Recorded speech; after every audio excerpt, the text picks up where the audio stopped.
Chapter 547, Priest. The huge eye, which had its blacks and whites clear, appeared translucent. It floated quietly behind saturated, overlapping colors. Klein couldn't tell if it was hostile or friendly. At this moment, Klein remembered a passage from the sites in the spirit world. The ancestor of the Abraham family had said, "Try not to cross eyes with any creatures of the spirit world for more than 3 seconds unless they have already expressed interest in communicating with you. This is considered provocative behavior. Also, do not let yourself appear terrified and nervous. For some predators, this will increase their desire to attack." As the words flowed through his mind, Klein retracted his gaze and continued to chase after the flying hardwood cane in front of him, at a rather adequate speed. The sight of the full black armor set and black crown he donned, matched with a cloak of the same color, entered the round eye. But the figure quickly passed by, disappearing far away. It didn't stir up the slightest change. In essence, the spirit world is a very dangerous place. If one isn't careful, one can encounter a terrifying existence at the demigod level. As Klein continued to make his way through, he realized that this place was truly chaotic. Although the 7 lustrous brilliances that could be used to mark his location remained high above, covering the sky, they could still be seen from time to time beneath his feet, to his left and right, and from the front and back. If not for his black cane, Klein wouldn't have been able to determine his bearings. Suddenly, through the faint fog of the void, he saw, on his left, based on a normal human being's concept of left, a floating castle. It was entirely black in color. Its spire towered, and it was covered with vines, extremely reminiscent of a Gothic style. At the top of the castle stood a translucent woman who was almost as tall as the castle. She was wearing a complex, gorgeous, dark, and gloomy black dress. She didn't have a head, and there was a neat cut by her neck. Her drooping hands held 4 blonde heads with red eyes. If one looked closely, they would find that these brilliant-looking heads were exactly the same. When Klein, who was disguised as the Dark Emperor, passed by, the 4 heads the woman carried blinked. Klein didn't respond as he flew forward as though he hadn't seen her. The woman slowly turned her body, letting the heads in her hand watch him depart. What kind of monsters are these?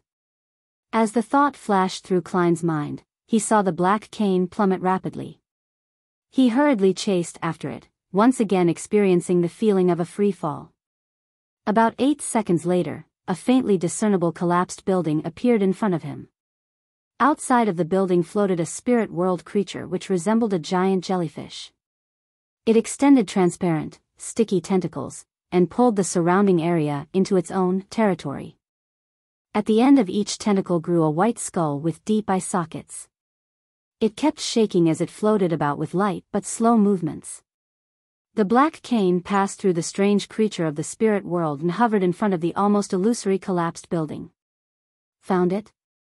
Klein was delighted at first before he solemnly glanced at the giant jellyfish that was waving its skull. He made preparations for battle, but he didn't attack immediately. Instead, he tried to emit the profound dignity that came with the high level of the Dark Emperor card.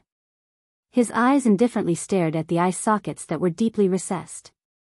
After 3 seconds of frozen silence, Klein said Ancient Hermes in a low voice, "Leave." The tentacles supporting the skulls twitched twice, then, the giant jellyfish slowly floated up, disappearing into the depths of the spirit world. This Dark Emperor card is still very useful.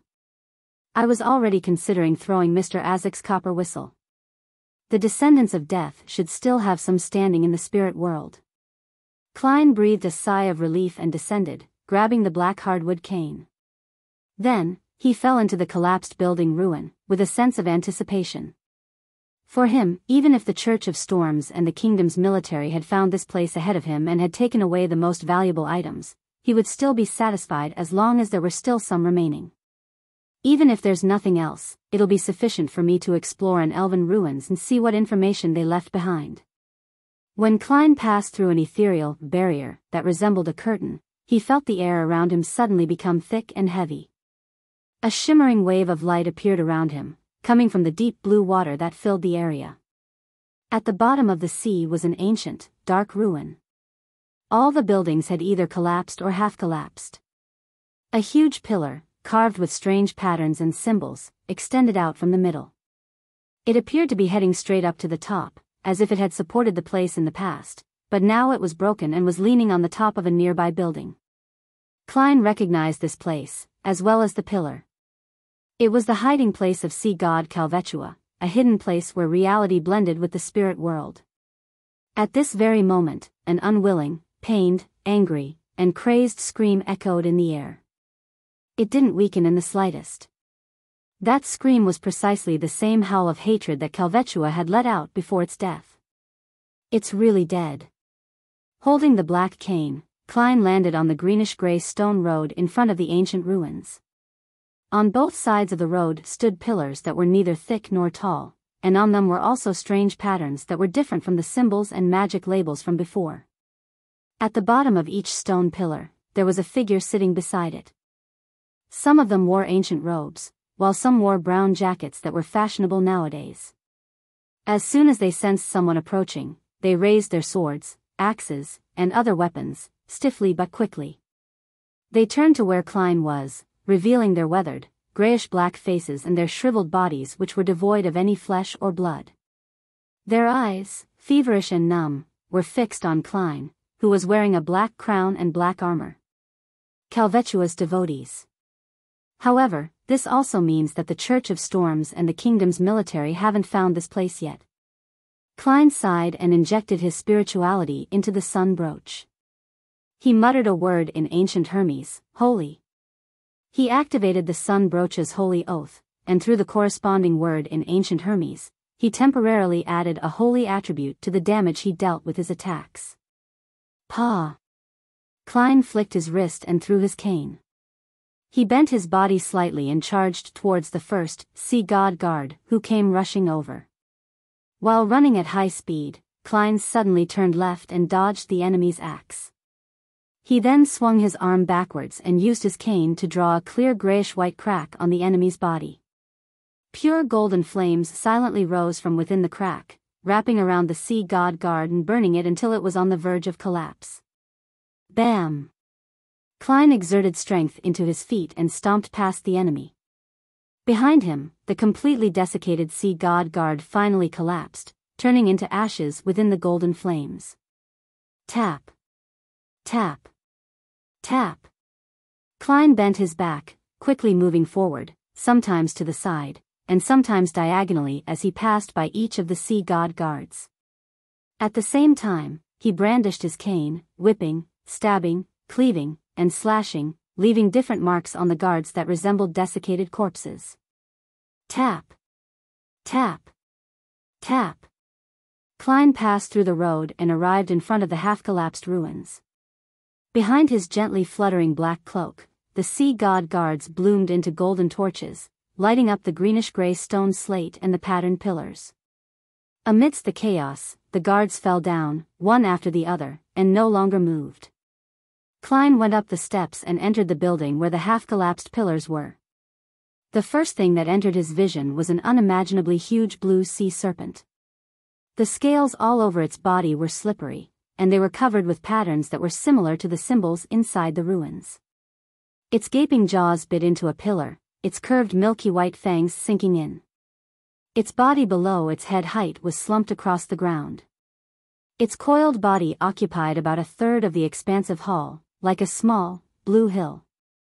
However, its surface was covered in wounds with mangled blood and flesh. Even its bones could be seen. A mysterious cyan light had already gathered over its body as it crept slowly towards one of its fangs that was longer than a human arm. This caused the slightly curved sharp bones to slowly straighten up.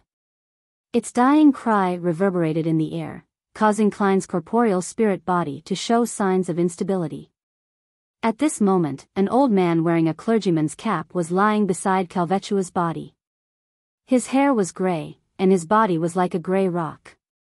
He stuck his face tightly to the serpent's body, making incomprehensible sounds from his throat. His actions were an unknown. Around the gigantic serpent's corpse were desiccated corpses. They were similar to the sea god guards outside, but they were even more bizarre. Their stomachs bulged to the point of rupturing. In addition, their mouths were stained with dark red blood and had strips of bluish meat hanging from them. The blue dots of light also leaked out from their bodies, rushing towards the white fang that was gradually straightening up. Before Klein could figure out what such a scene signified, the old man in the clergyman's cap, who was lying on top of Calvetua, stood up in a staggered manner and turned around. His eyes were flashing with a blue light, his mouth was covered in blood-red meat which he was using all his strength to bite into. In the place where his face had been stuck to, the snake's body was mangled. It was missing a lot of flesh and blood, and even its bones were almost visible. He was eating up the corpse of sea god Calvetua. This. Klein frowned, roughly understanding what was happening. After Calvetua's death, the priest and guards in the hall lost control and began to frantically devour its flesh and blood. At this point in time, the Beyonder characteristics had yet to appear completely. Calvetua's body still contained a large part of it, and many guards had problems with a potion overdose or conflicting pathway characteristics. They broke down on the spot and died completely. However, there were always people who were lucky enough to survive the sudden death, or there were those who lost control of themselves and became disgusting monsters, or those who directly skipped a few sequences and became a powerhouse, or those who became lunatics with distorted demonic powers due to the mixture of pathway characteristics. Regardless of which one it was extremely dangerous. Klein looked down from the surviving priest's face to see his belly bulging like a pregnant woman's. A strong burgeoning and contraction appeared there, resembling a huge heart. Chapter 548, Trick to Dealing with Large Creatures in the Ruins that was filled with seawater and was half fused with the spirit world. Klein stood at the door of the central hall, wearing full-body black armor. Inside was the gigantic blue serpent's body that was being mutilated for food and the old priest with his bulging stomach. The latter's skin was a grayish-black, as though it had become desiccated from prolonged exposure to the wind. His eyes flickered with an azure-blue glow as he stared intently at the guest, who wore a black crown, as though he was considering where he should start his meal from. Without any hesitation, Klein reached into his body with his right hand and took out a brown translucent bottle. Then, he stretched out his left palm and quickly unscrewed the lid before casually flinging the biological poison bottle to a corner of the hall.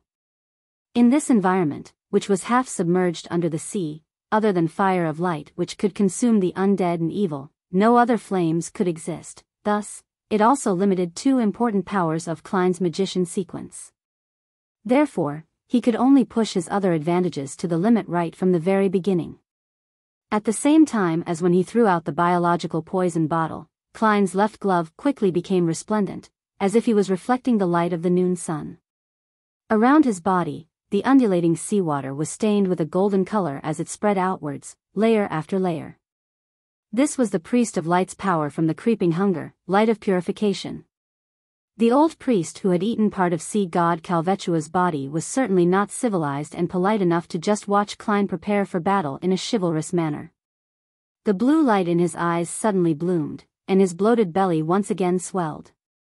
Howl! An ethereal, yet mournful sound came from his body, instantly covering the entire ruins. This voice was like the song of a nightingale, beautiful and also melodious at the same time. It was also cold and bone-piercing, one that penetrated right to the soul. Klein was frozen in place. Similarly, all his thoughts seemed like they had been blasted by extremely cold waves and instantly froze. The old priest's body swelled up in an instant, as if he was a resurrected Calvetua or a giant that had walked out of a mythical legend. One after another, blue slippery tentacles, all surrounded by silver lightning, emerged from under his ripped robe. They shot out and danced in the air, striking the stunned Klein. Sizzle! With a burst of silver light, Klein was sent flying before falling heavily at the doorway. The black armor on his body dimmed instantly and cracked, and he had subconsciously thrown the cane in his hand far away. His mind remained abnormally calm. In a situation where he was almost frozen, he didn't even have the thought of using paper figurine substitutes and had ended up taking on the blow head-on. If it weren't for the Dark Emperor card and Azek's copper whistle which were simultaneously reinforcing his spirit body, with him essentially being a sequence 6, he would have been seriously injured and even killed instantly. The tentacles surged over again and struck down. Klein, who was jolted awake by the electricity, agilely somersaulted away, barely dodging the attack. He glanced at the man's body. He turned around immediately and ran out the door without any hesitation. It was a determined and decisive action. Tap. Tap. Tap. As Klein ran and flew as though he was pathetically fleeing for his life, the old priest's silver lightning and shrouded blue tentacles were chasing him from behind in a bid to pull him back into the hall, but Klein would nimbly change direction, dodging with his agile movements and timely somersaults. Seeing that things weren't going as he wished, the old priest's belly expanded once again, and his cold voice resounded in the ruins. But this time, Klein was prepared. Although his body remained stiff and bogged down, it was soaked by the seawater before turning into a pile of soggy paper. At last, the old priest moved. With heavy but swift steps, he attempted to catch up to his enemy. The colossal figure rushed to the door, and the colossal figure slammed onto the collapsed roof and wall with a bang. The door here was originally large enough for a creature like Calvetua to pass through, but the collapse of the ruins and the madness of this sea god before its death had caused the place to collapse. The collapsed rubble left the door with an opening that was 2 meters tall and 1 meter wide. As for the old priest whose mind was clearly abnormal, he had slammed right into it, causing him to be stuck. Klein, who had been waiting for this opportunity, stopped and turned around. He half closed his eyes, straightened his back, and spread open his arms. A beam of golden light descended from the sky, pounding the old priest's body directly. Patches of his robe that hung over his body had ignited, and his grayish-black skin and flesh fell to the ground in chunks, melting and evaporating under the pure radiance. It was only then that Klein made out what the oddity in the old priest's belly was. The swelling was intense, especially in several areas, forming the complete outline of 2 eyes and a mouth. It was as if there was someone hiding inside the old priest's stomach, putting their face there in an attempt to escape. Bang! The old priest exerted strength with his legs, which were covered by the black serpent skin, causing him to be thrown backwards from the collapsed door. Rocks were sent flying and the seawater surged. He finally broke away from the pillar of light, but most of his body was covered in hideous wounds caused by the collapse of his flesh. Even his face was filled with signs of melting. Tap. Tap. Tap. The old priest's blue tentacles flailed in the air, bringing with them silver lightning as they lashed at Klein from all directions. The face at his abdomen would occasionally make a sound that made the spirit body quieten down.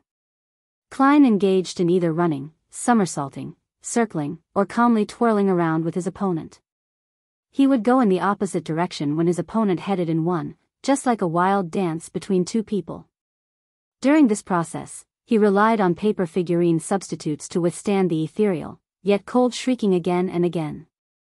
Occasionally, he would let out a roar and use a wraith's shriek to agitate the old priest, forcefully interrupting the face in his abdomen from producing any sounds.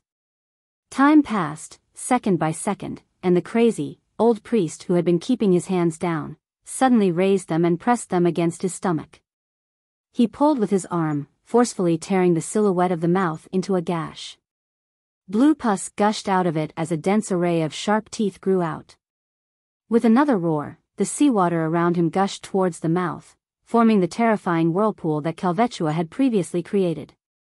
Klein, who was dressed as the Dark Emperor, was sucked in, and the lightning tentacles around him were retracted, about to embrace him. Klein didn't panic, and the glove on his left palm quickly transformed, looking as if it was made of pure gold. While floating in midair, he stared at the face on the old priest's abdomen and the seawater whirlpool below him. His eyes suddenly flashed with 2 bolts of lightning. Interrogator's psychic piercing. The old priest suddenly froze as the face in his abdomen wrinkled, and the terrifying suction force from the whirlpool instantly collapsed. In the waves that were rushing backwards, Klein lowered his body and swam through the weak spots like a fish, dodging the random flailing of the blue tentacles. He rushed to the old priest's side amidst the constantly flashing silver lightning, and at some point in time, the color of his gloves had changed to a pale green. The muscles on Klein's back bulged as he threw out 2 punches, striking the old priest's thigh in the vicinity of his knee. Bang! Bang! Bang! Flesh and blood splattered from the cold-emitting punches. His right leg was covered in a thin layer of frost, and the surrounding seawater was completely frozen. This was a zombie's control over ice. As the old priest cried out in pain, he retracted his whip-like tentacles, illuminating the entire ruin with silvery light. At that moment, Klein wasn't greedy and stopped just in time. He continuously somersaulted backwards, avoiding the crazy attack that scorched the stone slabs on the ground. He stood up, and while the old priest was still frozen in place, the glove on his left palm once again glowed with the color of the sun. Klein straightened up and took a pose of praising the sun. A thick, bright, and holy pillar of light descended once more, enveloping the old priest in it. Klein saw the grayish-black flesh of his enemy quickly disintegrate. The skin of the face on his enemy's abdomen melted, revealing the situation inside. Inside the old priest's abdomen, the heart, stomach, intestines, and other organs were mashed together, forming the face of a sea serpent. Calvetua actually still has a little of its soul left. The will of a demigod is truly beyond my imagination. Klein somersaulted again, dodging the blue tentacle that thrust at him like a spear. Wrapped with lightning, the tentacles, which had been melted away by the pillar of holy light, stabbed into the ground, twitching, twisting, and squirming.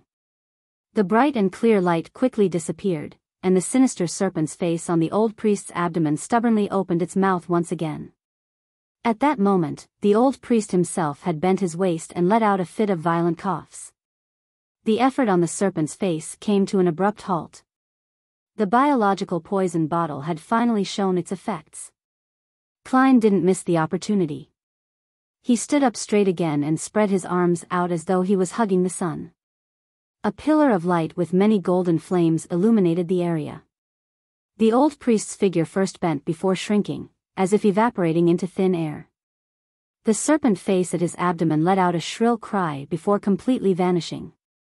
By the time the light dissipated, the old priest had returned to his original size. His bones had almost melted, with pieces of grayish-black flesh still hanging from his body. His aura quickly dimmed as his spirit rapidly disintegrated. Klein rushed over and, relying on his state as a wraith, began to channel his spirit. He wanted to confirm if the old priest was guilty of heinous crimes.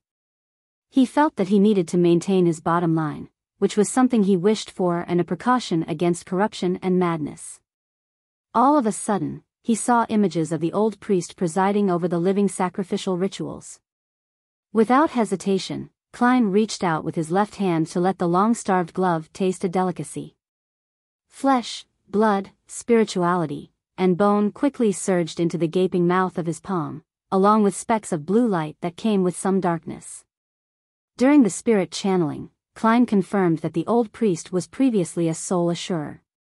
His potion formula and beyonder ingredients all came from the Church of the God of Combat from the Faesac Empire. And by the time he became a sea god guard, he had already lost his mind and could only obey orders. After the death of Calvetua, he had followed his instincts and eaten the flesh and blood of the deity he believed in, and in the end, the conflicting characteristics turned him into a monster.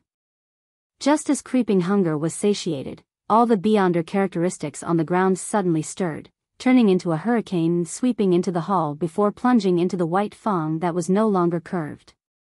When Klein looked over, he saw that Calvetua's remnant corpse had completely collapsed into something that resembled mud. As for the serpent fong which had absorbed all the beyonder characteristics of the area, it had become a short scepter, quietly embedded in a half-collapsed pillar. On the tip of the white scepter, there were many tiny blue gems embedded there. Some of them dyed in black and others with the light of dawn. Seeing that creeping hunger was satiated, Klein rushed into the hall, cautiously approaching the scepter.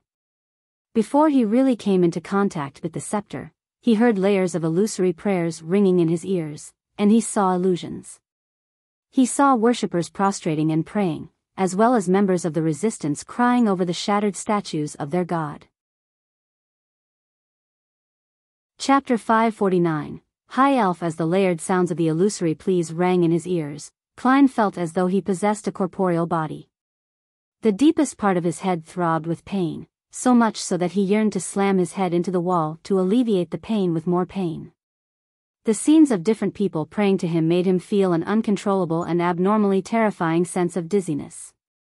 It was as if he was walking the edge of a deep abyss and could fall down at any moment. It was only because he had his spirit body reinforced with the Dark Emperor card and Azek's copper whistle, as well as being accustomed to being prayed to, which had prevented him from losing control straight away like other non-demigod Beyonders.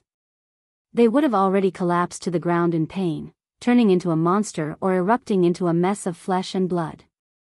All of the Beyonder characteristics in this area have combined together to form a sealed artifact with the help of the Serpent Fang. Moreover, the degree of danger and negative effects have far surpassed that of a Grade 2 sealed artifact. Klein didn't rashly move forward but instead took a few steps back and left the area where the praying voices were concentrated, to ease the pain and dizziness that would have caused his spirit body to collapse. He stood next to Calvetua's mashed body, which resembled slush, and he stared at the white scepter that was embedded in the half-collapsed pillar. He considered how he could take it away. At the same time, he naturally chose a name for the sealed artifact: Sea God Scepter. Yes, from the feelings and reaction just now, I can barely get close to it and pull it out, but I can only last a few seconds. There's no way for me to hold it or use it. However, it doesn't matter. Once I have it in my hand, I'll terminate the summoning ritual and return above the gray fog. There, I can effectively block the thousands of prayers and any of the still unknown negative effects. It will allow me to study it with ease. Klein quickly came up with an idea. In his wraith state, he could instinctively communicate with the spirit world to receive a revelation without the need to toss a coin. His spiritual intuition told him that doing so wouldn't be too dangerous. After making up his mind, Klein began to clean up the mess and take the opportunity to see what he could find in the ancient elven ruins. He first headed to the corner and picked up the translucent biological poison bottle, screwed the lid back on, and stuffed it into his body. Then, he turned around to find an iron cigar case that was half hidden beneath the slushy remains of Calvetua. This. I thought it had been swallowed by Calvetua and corroded into dregs. Klein clicked his tongue in wonder and quickly walked over. Because he had been left feeling numb from the discharged electric currents from the seawater, he raised his right hand, allowing the iron cigar case to float slowly in the air before landing in his palm. Klein glanced around and saw that the surface of the iron cigar case was covered with corrosion marks. However, it was still barely usable. As for the other items that were sucked away by the seawater whirlpool back then, there were no signs of them. The aura of the gray fog made Calvetua uncomfortable, so it vomited it out right away. Or has this iron cigar case undergone some sort of mutation that makes it not prone to corrosion, allowing it to survive until Calvetua died? Amidst his puzzlement, Klein placed the cigar case into his body, planning to study it after he left. Under such circumstances, he was in a race against time. He couldn't afford even the slightest delay, because Klein didn't know when the Church of Storms and the kingdom's military would find this place. He walked around the half-collapsed pillar from a distance and entered the rear of the hall, which had almost completely collapsed. There should have been many murals here, but with the destruction of the walls, they had all disappeared. Klein flew all the way to the end before seeing about a third of an exquisite throne being buried by stones and pillars. On the left side of the throne, there was half of a mural that depicted a confrontation between two figures. Looking down on the enemy from above was a man treading waves with dark clouds above him. He seemed to have storms draped over him as he had relatively softer features. His contours had an oriental trait from Klein's past life. He held a spear formed of pure lightning in his hand against an ocean that had drowned everything. Beneath the man was a man wearing a simple white robe. His face was blurry, and it was difficult to discern his age. It was only barely possible to tell that he was a man. There was a halo behind the head of the white-robed man. It quietly emitted a bright light like the sun. Beneath his feet was an illusionary circle with 12 segments. Each segment had symbols representing different times. Behind him was a shadow that was like a curtain, and within the shadows, it appeared as though there was an eye peeking out from it. Relying on his solid foundation in mysticism and rich knowledge from many sources, Klein quickly made an interpretation. Waves, storms, dark clouds, lightning. This should be the ancient god, elf king Sanayathrim. Indeed, he's just like the legends, with the rather soft facial features of an elf. This ancient lord of storms doesn't give off any irascible vibes, and his looks are surprisingly good. Heh, this is a mural in an elven ruin, so it's normal for them to beautify their own deity. The sun-like halo and the 12 circular segments that symbolizes time, this. Isn't this the father of Amon and Adam, the creator who's known in the outside world as the ancient sun god and is revered in the city of silver as the omnipotent and omniscient god? There's a shadow curtain behind him, and behind it hides an eye. Yes, one of the images of the true creator is the eye behind the shadow curtains. As expected, this is the creator who took back the ancient god's authorities with 8 king of angels following him? Is this mural a depiction of elf king Sanayathrim's battle against the creator? Klein retracted his gaze and began searching for something of value. Following his spiritual intuition, he came to the throne, reached into the base of the collapsed stones and pillars, and pulled out an object. It was a flattened golden wine cup. Its surface was engraved with intricate patterns, and its wine leg was already bent. At the bottom was a row of elven words, Calamity, Kohainam. The original owner of this ruin is a high elf named Kohainam. Did he, or should I say, he, have the title of Calamity? It matches the Book of Calamity that Letitia and company found. Both ruins should belong to the high elf, Kohainam, and there should be some kind of miraculous connection between them. Unfortunately, this golden wine cup is just a simple wine cup. It carries a bit of spirituality simply because it's inscribed with the true name of the high elf. If Kohainam hadn't fallen, just a real name would imbue the wine cup with extraordinary powers. What a pity. Klein initially judged that Kohainam was completely dead because sea god Calvetua had inherited his powers. However, Klein couldn't be too sure, because despite it being hundreds or thousands of years later, the Book of Calamity still had the quality of driving Letitia, a Beyonder whose sequence wasn't too low, to lose control. Furthermore, it doesn't seem like it's something sea god Calvetua was capable of. Could the high elf, Kohainam, have the ability to split his Beyonder characteristics? Calvetua only inherited a portion. Most of the remaining Beyonder characteristics is the source of the Book of Calamity's unique quality. Kohainam is dead, but he hasn't completely perished. Of course, Calvetua, who swallowed Kohainam's Beyonder characteristic, was just a beast without intelligence. No one knows what happened at that time. Perhaps some of the characteristics were lost and formed a sealed artifact. After Calvetua's defeat, it fell into the hands of the Church of Storms. Yes, I'll ask Little Sun via the world at the tarot gathering next week. He should know who Kohainam is. Actually, there's no need to ask, he'll be offering 2 pages of ancient god legends. Perhaps there might be a detailed description of high elves next time. After thinking it through, Klein stuffed the wine cup into his body. After all, this was made of gold, and even if the high elf, Kohainam, wasn't dead and had some sort of connection with the wine cup, the gray fog could still block him out. After a thorough check, and seeing that there was nothing of note, Klein quickly flew back outside and picked up the black hardwood cane before wiping out any traces of the battle. Then, he took out a paper figurine. With a casual shake, he threw it into the seawater, causing it to quickly turn soggy before reducing to dust. The earlier parts can be interfered with, but I won't have the time or opportunity for the rest. Luckily, I am now disguised as Dark Emperor. As for the remains of Calvetua, his flesh no longer have any value, and his bones are too heavy. It might affect my ability to wield the sea god scepter. With the help of cogitation, Klein stabilized his state and quickly flew towards the white bone staff on the half-collapsed pillar.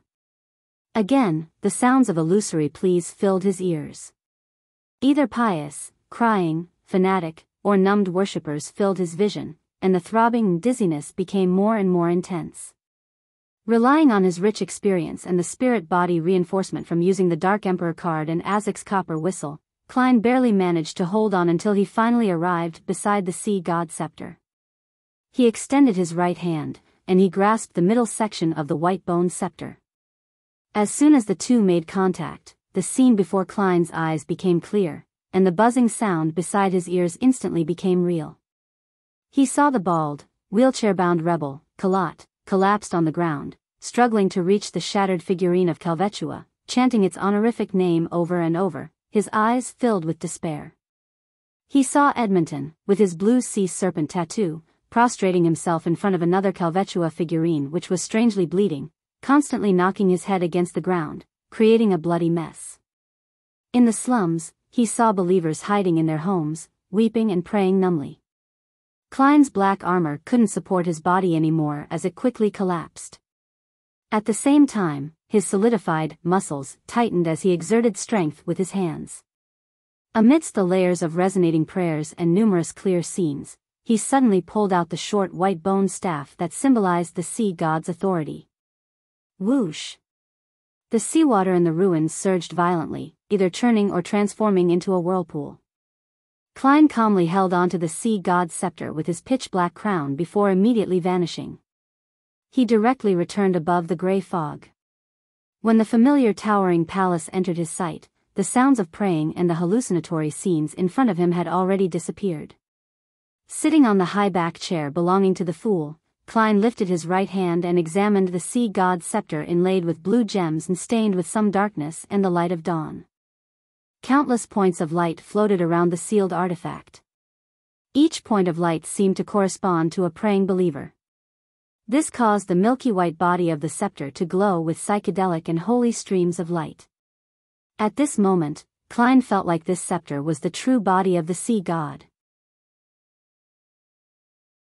Chapter 550, The Negative Effects of the Sealed Artifact. After some wrestling with the sea god's scepter, Klein gained a preliminary understanding of its powers.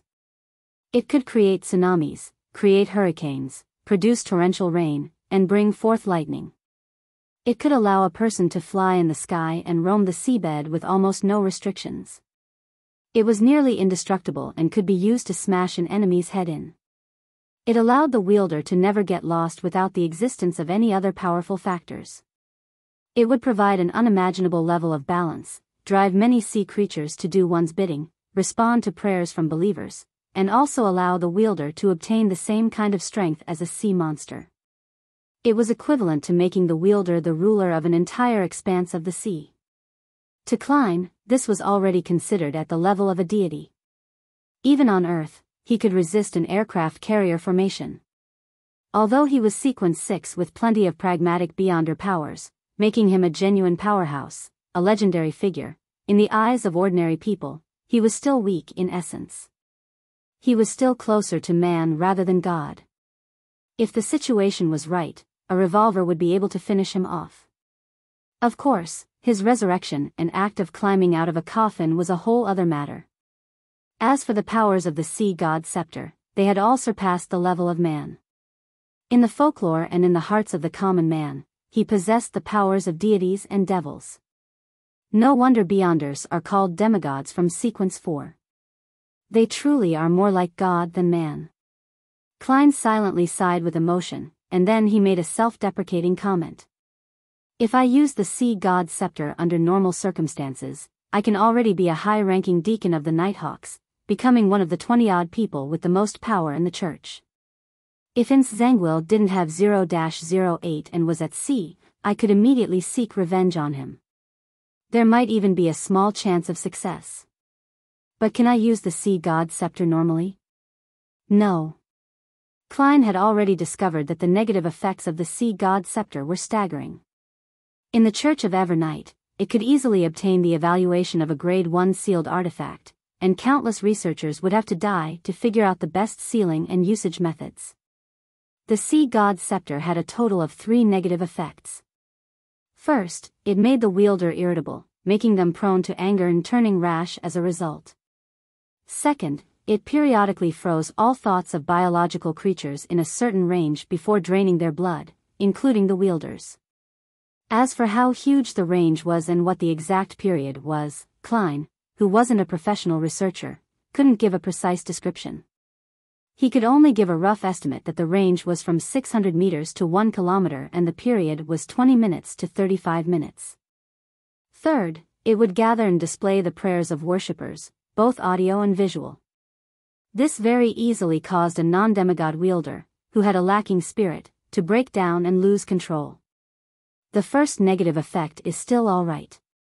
If I were to only use it for a short period of time, the anger and irritation would still be acceptable. To put it simply, I'll just end things rashly with such a powerful sealed artifact. For the third, there's actually a way to avoid it. The sea god's response to its believers must have a distance limitation. That is to say that beyond the Rørsted archipelago and the nearby sea regions, there would be no signal, so one wouldn't be influenced by it.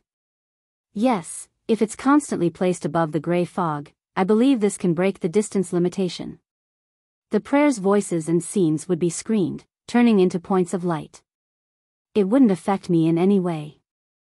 I can then choose whether to reply, who to reply to, and how to reply. And when replying, I can use the powers of the sea god scepter. The biggest problem is the second one. I myself am fine. As Dark Emperor, I'm considered a wraith. I wouldn't have blood, so there's no need to be afraid of being sucked dry. However, the surrounding creatures will be in trouble. After all, it doesn't distinguish between friend and foe. Besides, the frequency is quite unpredictable. It's impossible for me to first discuss with the enemy when I encounter danger about changing our time and place. Klein carefully thought about certain scenarios of him using the sea god scepter, but it all depended on the environment and accurate judgment, so it wasn't very feasible. Phew, could its fate be to stay above the gray fog? When people like Amon attempt to creep up, I'll give them a bashing, no, a bolt of lightning. Yes, there's another usage method. When people like Miss Justice and Mr. Hanged Man seek my help, I'm no longer limited to using paper angels. I can provide rain and produce some wind. Of course, this can be done like the purifying powers of the sun brooch, using the paper angel as a vessel. On some serious thought, I can fully appear like a true demigod above the gray fog, with the help of the sea god scepter. Klein's mood gradually became better, as he had discovered that the sea god scepter wasn't completely unusable at the moment. It opened up many more options and avenues for him. He withdrew his attention and once again looked at the white bone scepter with the blue gems embedded at the top. He pondered over another question, and that was whether or not he should respond to the prayers of the followers of the sea god. Calvetua is already dead. There's no need to give those people another target of their faith.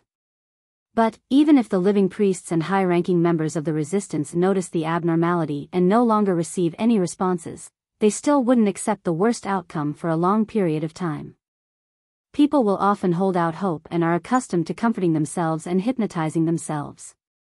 This is especially the case when they're in a perilous situation with no hope to be seen. Just like the City of Silver, after 2,000 years, they're still consecrating the Creator, believing that they had been abandoned and that they would receive a response one day. That is to say that the fervent believers of the sea god will not stop their lives' sacrifices just because they didn't receive a response, being unconvinced that Calvetua has already perished. Instead, they will become worse, hoping to gain the favor of their god. Without years of promotions and setbacks, it will be difficult for them to realize the truth. Without the support of a native deity like Calvetua, the resistance would probably fall entirely into Faceax or Intis's camp. At that time, they would most likely be driven to do inhuman things, such as attacking places where civilians gather, or to make children who still retain their innocence act as meat shields. I need to give them some guidance. I need to tell them what the correct way of practicing their faith is, but I should only help them without burdening myself. I'm not responsible for saving their fates. Klein gently rapped the edge of the long, mottled table and suddenly chuckled. Wasn't I supposed to act? Sea god Calvetua is quite a good target. I wonder if I'll get any feedback with the gray fog's interference. Heh, I have to give it a try to figure it out. Klein quickly made his decision, feeling strangely refreshed. He deliberated for a moment. First, he conjured a necessary scene, then he held on to the sea god's scepter, spreading out his spirituality before touching one of the points of light. In a hidden cave in the forest of Blue Mountain Island. The bald rebel, Kalat, fell from his wheelchair, his eyes filled with despair and confusion as he crawled towards the shattered figurine of Calvetua in front of him. He vaguely sensed something, but he was unwilling to believe it. This meant that all of his persistence, all of his sacrifices, and all of his pain would become meaningless. No, he screamed silently as he constantly muttered the honorific name of sea god Calvetua in an attempt to get a response from the deity. With his elbows on the ground, his fingers reached into the soil as he moved towards the front of the shattered figurine 1 inch at a time. He picked up the head of the sea serpent that was carved out of stone, and he found that its eyes had collapsed inwardly to become a strange black hole, and its fangs were falling off one after another. Kalat seemed to freeze, the light in his eyes seemingly vanishing. It was at this moment that he suddenly saw a blurry figure.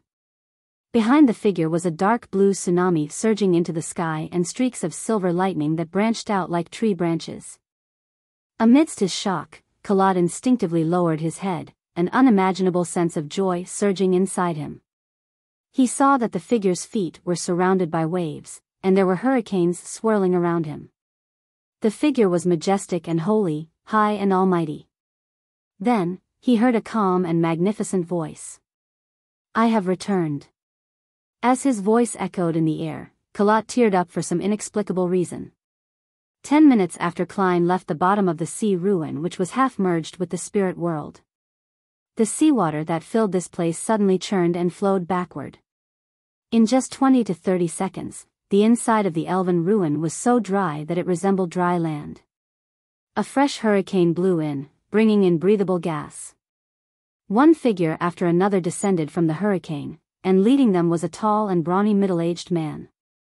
He appeared to be in his 40s with a face with firm and deep lines. His accentuated muscles filled with loose storm priest robes. He was none other than the Church of Storm's cardinal, Archbishop of the Rorsted Sea, high-ranking deacon of the mandated punishers, Sea King John Cotman. He had a pair of deep blue eyes, and his hair of the same color was twice as thick as a normal person's. They were like small worms or tentacles. Behind John Cotman were a number of mandated punishers and military personnel. They examined their surroundings expectantly and cautiously, not letting their guard down because of the demigod's protection up ahead. At this moment, they heard a snort, and they were immediately swept up by a hurricane, arriving at the doorway of the ruin in one fell swoop. They saw a huge sea serpent reduced to a sludge of flesh and blood, with its bone exposed. Other than that, there was nothing else. "Who is it?" John Cotman suppressed his anger and growled. As he shouted these words, a sea wave crashed down from above. The sea wave reverberated in the half-collapsed hall, quickly calming to form a windless lake. The surface of the lake reflected the scene from before, an indiscernible figure pulling up a short white staff inlaid with blue gems, causing the sea to churn and the ruins to quake. John Cotman took a deep breath and turned his back to the crowd. "Find him." At that moment, Klein had selected a dozen or so believers to respond to, each of whom was relatively important, mainly by giving out a new covenant. "I have returned, when the past is pardoned, I will redeem you." First commandment, "Thou shalt not sacrifice unto me living human sacrifices." Chapter 551, The 10 Commandments. Second commandment, "Thou shalt not use my name in vain." Third commandment, "Thou shalt have no other gods before me." Fourth commandment, "Honor thy father, thy mother, and thy children as you love me." Fifth commandment, "Thou shalt not commit adultery." Sixth commandment, "Thou shalt not kill the innocent." Seventh commandment, "Thou shalt not bear false witness, frame, or violate contracts." Eighth commandment, "Serve me with your heart, not with your offerings." Ninth commandment, "Those who have committed lesser wrongdoings, first atone for your sins before seeking forgiveness." 10th commandment, "Honor my name by helping your compatriots and companions." One commandment after another echoed in the ears of the bald rebel, Kalat, causing him to completely prostrate himself. He held his head close to the ground, uncontrollably trembling slightly with reverence, fear, and excitement. As a mid-sequence Beyonder, a rebel who had once been educated in the Fleeced Empire, he had sufficient insight to understand that the worship of the sea god was based more on fear of powerful forces, fear of the fearsome natural risks that mankind faced, and many rituals that retained primitive bloodshed, a backward faith that reveled in inhumane and uncivilized practices, something that would be eliminated sooner or later. However, the faith he had developed since he was young had made him afraid to go against the divine revelation. He could only bury the idea of modifying the ritual process deep in his heart and avoid the parts which conflicted with his own wishes as much as possible. Now, the sea god's sudden change left him extremely delighted.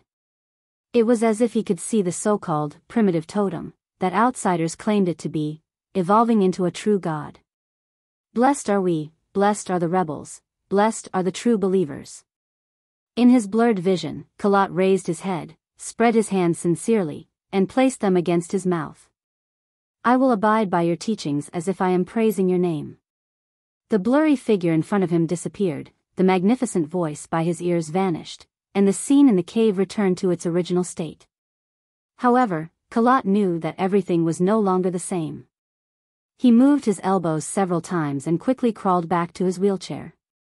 He once again sat on it and turned to the other side of the cave.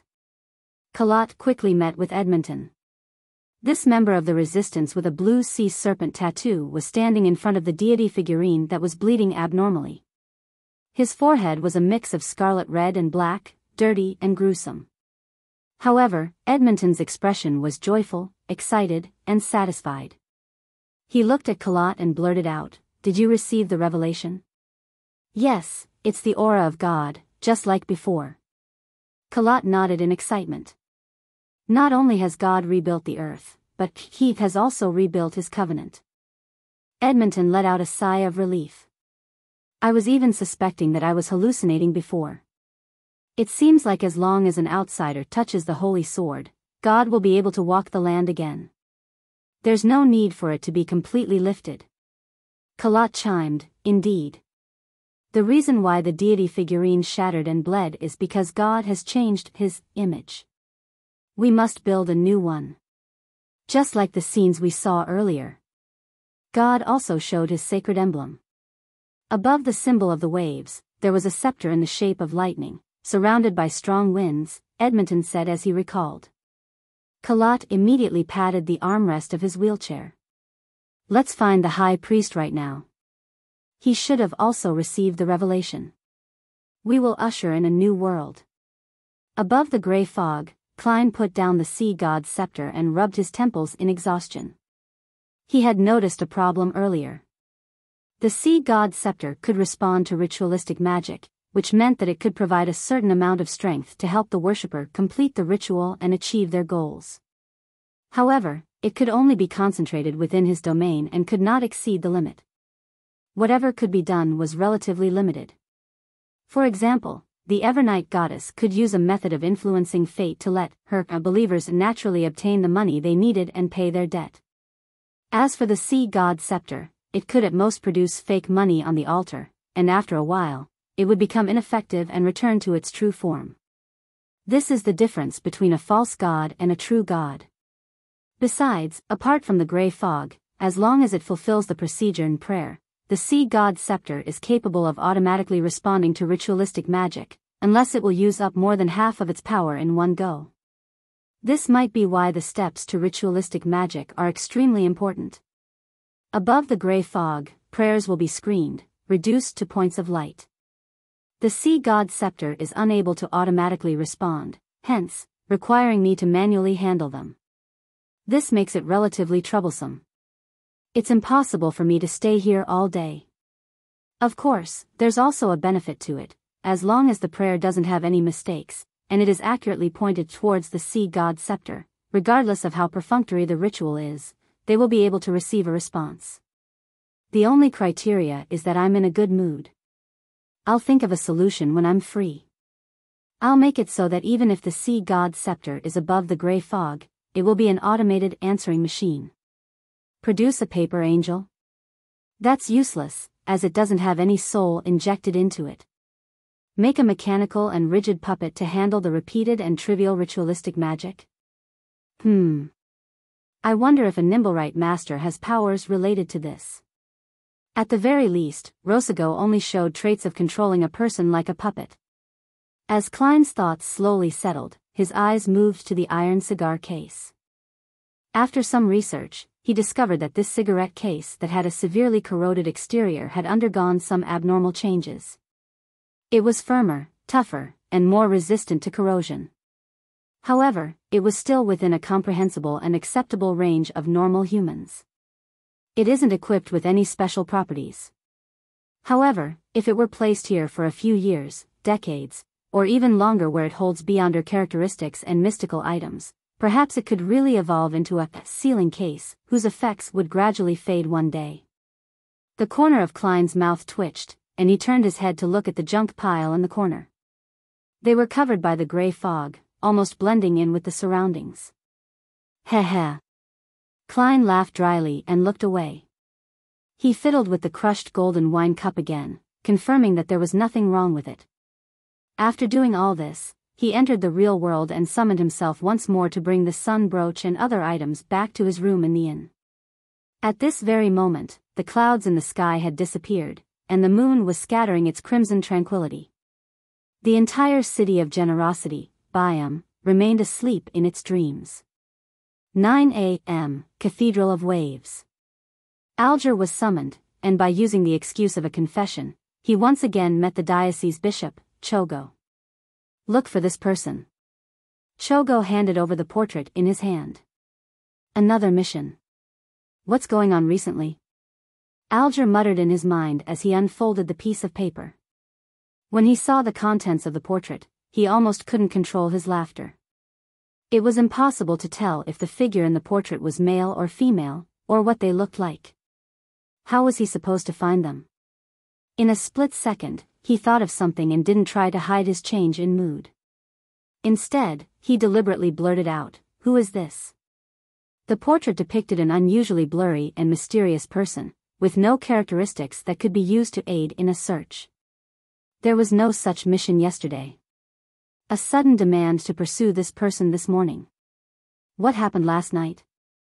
Calvetua perished completely. With that happening, the church and the military would definitely search for its remains. Simim Island is the clue. This person took away the most important item ahead of them. Who is this person? Alger's heart skipped a beat, and he almost didn't dare meet Chogo's eyes. Chogo nodded. A dirty, despicable thief. He may be from Intis or Faysac, and he may belong to the Church of the Eternal Blazing Sun or the Church of the God of Combat. Someone from Intis or Faysac, or someone from the Church of the Eternal Blazing Sun or the Church of the God of Combat? Why would there be such a guess and conclusion?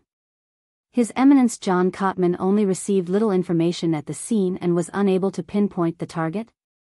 In this case, it's indeed possible to presume that this person is from either Intis or Faysac, as the main supporters of the resistance and Calvetua are from those two countries. There is reason to believe that they may have already known where Calvetua was hiding. It fits my theory from before. Of course, it could also be something else. Alger controlled his emotions and asked, "What did he do?" You don't need to know. Just pay attention to any abnormalities from people from Intis or Faysac in Biyao. Yes, also include the locals who have become Beyonders. Also, find the people who previously posted the notice on the front door of the cathedral. They might know something, and they could quickly give you further information, George ordered in a deep voice. This is indeed a direction. This is tantamount to telling me that this person has something to do with the notice and the perishing of Calvetua. I wonder whose hands Calvetua's Beyonder characteristic landed in. Who? Right, the world is in Biyao. Something happened to Calvetua not long after he came here. Could this be Mr. Fool's purpose? Would this help him in the process of removing the seal and regaining his strength? Alger's pupils contracted as he recalled his conjecture from a while ago. When he woke up, Klein, who had reaped a bountiful harvest last night, was uplifted and in a good mood. He decided to treat himself today and make sure that his 3 meals would be sumptuous and delicious. As he pushed open the door and walked into the living room, he saw that Danitz was out of bed, untying the bandage and splint around his arm. He recovered that quickly. Klein was stunned for a moment. Seeing Gehrman Sparrow look over, Danitz chuckled and said, "My ability at recovering isn't too bad. My sequence 9 is called Hunter. I received a clear improvement in various aspects of my body, allowing me to surpass ordinary humans. When it comes to combat, I experienced a great enhancement. Besides, I'm already at sequence 7. Sequence 9 Hunter? I've killed one, and I know the corresponding sequence SXS name is Conspiracist." Klein suddenly recalled the first enemy he encountered back when he first arrived in Backlund. It had sucked him into a maelstrom that he was almost unable to extricate himself from. "Sequence 8, Provoker?" Klein asked in passing. He had long since guessed Danitz's Beyonder pathway from his adeptness at using fire. It was the Red Priest pathway which Roselle had called a true man. Sequence 7 was called the Pyromaniac, also known in ancient times as Fire Mage. Danitz froze for a second, thinking that Gehrman Sparrow was doubting him. He subconsciously raised his voice. "Do you think I'm not good at provoking?" "No, I'm an expert in this field." Chapter 552, Pomp. Danitz threw the splint and bandages into the trash, flexed his left arm, and said, "Typically, a pirate's provocation is an insult, but I'm different. I do targeted insults. This requires one to grasp a lot of information and rumors, and also understand the provocation target. Only by doing this will you be able to make him lose his mind and cause his brain to be burnt out with a single sentence." He paused for a second and said, "Just like with steel. You can curse him, calling him dog's hit, or you could curse his parents and captain, but that will be useless. However, if you do an action and throw in a line with that, he will definitely turn into a bull who only sees red." With that, Danitz put his hands on his hips, held his crotch, and shouted in a low, scornful voice, "Bitch. I really want to hit him. He lives up to being a provoker." Indeed, Steel Mavedi has such tendencies and hobbies, TSK. Klein loosened his subconsciously clenched fists. "This is what you call professional provocation." Danitz spread out his hands in conclusion. "If I meet a beast, a monster, or someone who cannot be communicated with since they had lost control, I can proactively emit a feeling that they hate. This is a Beyonder power. People with such Beyonder powers would either be great at receiving beatings, or they would be great at escaping. Clearly, you belong to the latter." Klein cursed inwardly.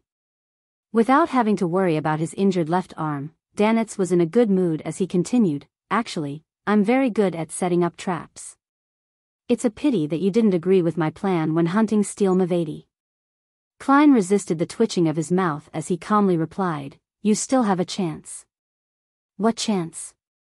Danitz asked out of curiosity. "A chance to set up traps for Beyonders such as Steel. One by one, I'll introduce you to them." Klein smiled. Danitz was momentarily at a loss for words. He knew very well that traps were often ineffective against a man who wasn't afraid of guns, projectiles, fire, or water. Danitz let out a hollow chuckle and turned to look out the window. "The weather has cleared up. Does that mean that the serpent, Calvetua, is dead?" Klein answered tersely without hiding the truth. Danitz exhaled, hesitated, then said, "Regardless, after this citywide sweep, few pirates will dare come to Biyao for some time. This will definitely include Admiral of Blood. Your plan of hunting him with Captain might have to come to an end. The Sonia Sea is so big, so it's very difficult to find a fleet that intentionally hides their whereabouts. Moreover, they can head for the Fog Sea, Berserk Sea, North Sea, and Polar Sea. If it was that easy to kill a pirate admiral at sea, the church and the military would have done it a long time ago. Let me return to the Golden Dream as soon as possible." Danitz lampooned under his breath. "Don't worry, I have a way, and this will be your job." Klein asked without batting an eyelid, "What's your captain's opinion?" He had already spent £12 to obtain a radio receiver through furs, but he had been too busy with matters regarding the sea god to bother with it. Hence, he hadn't taken it out from the junk pile above the grey fog to bring to the real world. Meanwhile, Klein had received the money from Miss Justice and Mr. Hanged Man, raising his fortune to £7,085 and 5 gold coins. A wealth at this level was enough to buy a rather large and productive manor anywhere. If it wasn't for my revenge and my hope of finding a way back to Earth, I could have already retired. Klein thought in satisfaction. Captain's opinion. Danitz forced a smile and said, although Captain and the others should have entered within a 500 nautical mile radius, in theory, allowing the attempt of a soulfall ritual, you should know that the sea routes aren't entirely safe. Pirates have to be careful not to get caught by the military or the church. For this, they often need to take detours. I believe we should wait another day before doing the soulfall ritual so as to prevent any wastage of energy and materials. Okay. Klein didn't give any affirmative answers and had turned towards the washroom. He planned on heading out again today to search for a chance to act as another person. Seeing Gehrman Sparrow's back, Danitz exhaled. I must first contact Captain in private and persuade her to let me return to the Golden Dream before I can use the soulfall ritual in front of you. Gehrman Sparrow is someone who likes to head out. I have plenty of opportunities and space.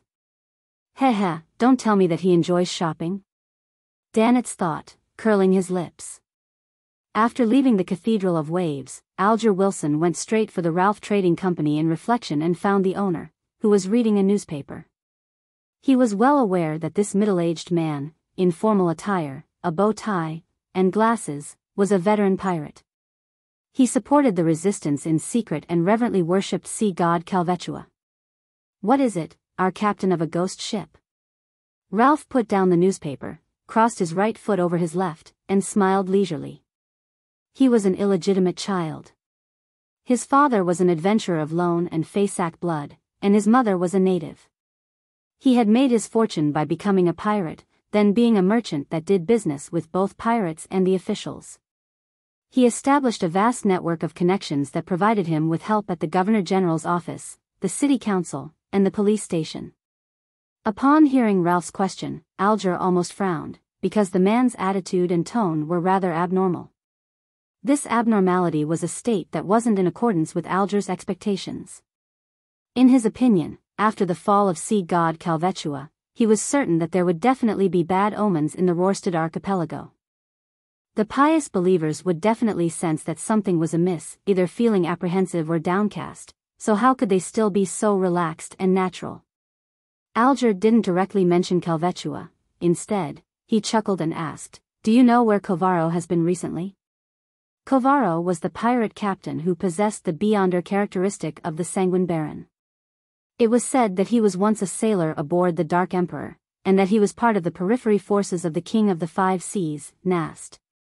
Who knows? But he's surely not in Biyao, otherwise, he would have been caught in the raids in the past 2 days. Ralph shrugged his shoulders. I heard that his boat went south. Alger actually had an appointment with Kovaro on this matter, and he was only using it as a way to start the conversation. Of course, he was well aware that to avoid the tsunami in the waters of the Rorstad archipelago, Kovaro had definitely gone far away and would take some time before he returned to Biyao. However, Alger wasn't too anxious, as he already knew that Mr. Moon had been given an acceptance draft. If he withdrew the sum before its maturity, he would receive a discounted value and lose a large amount of interest.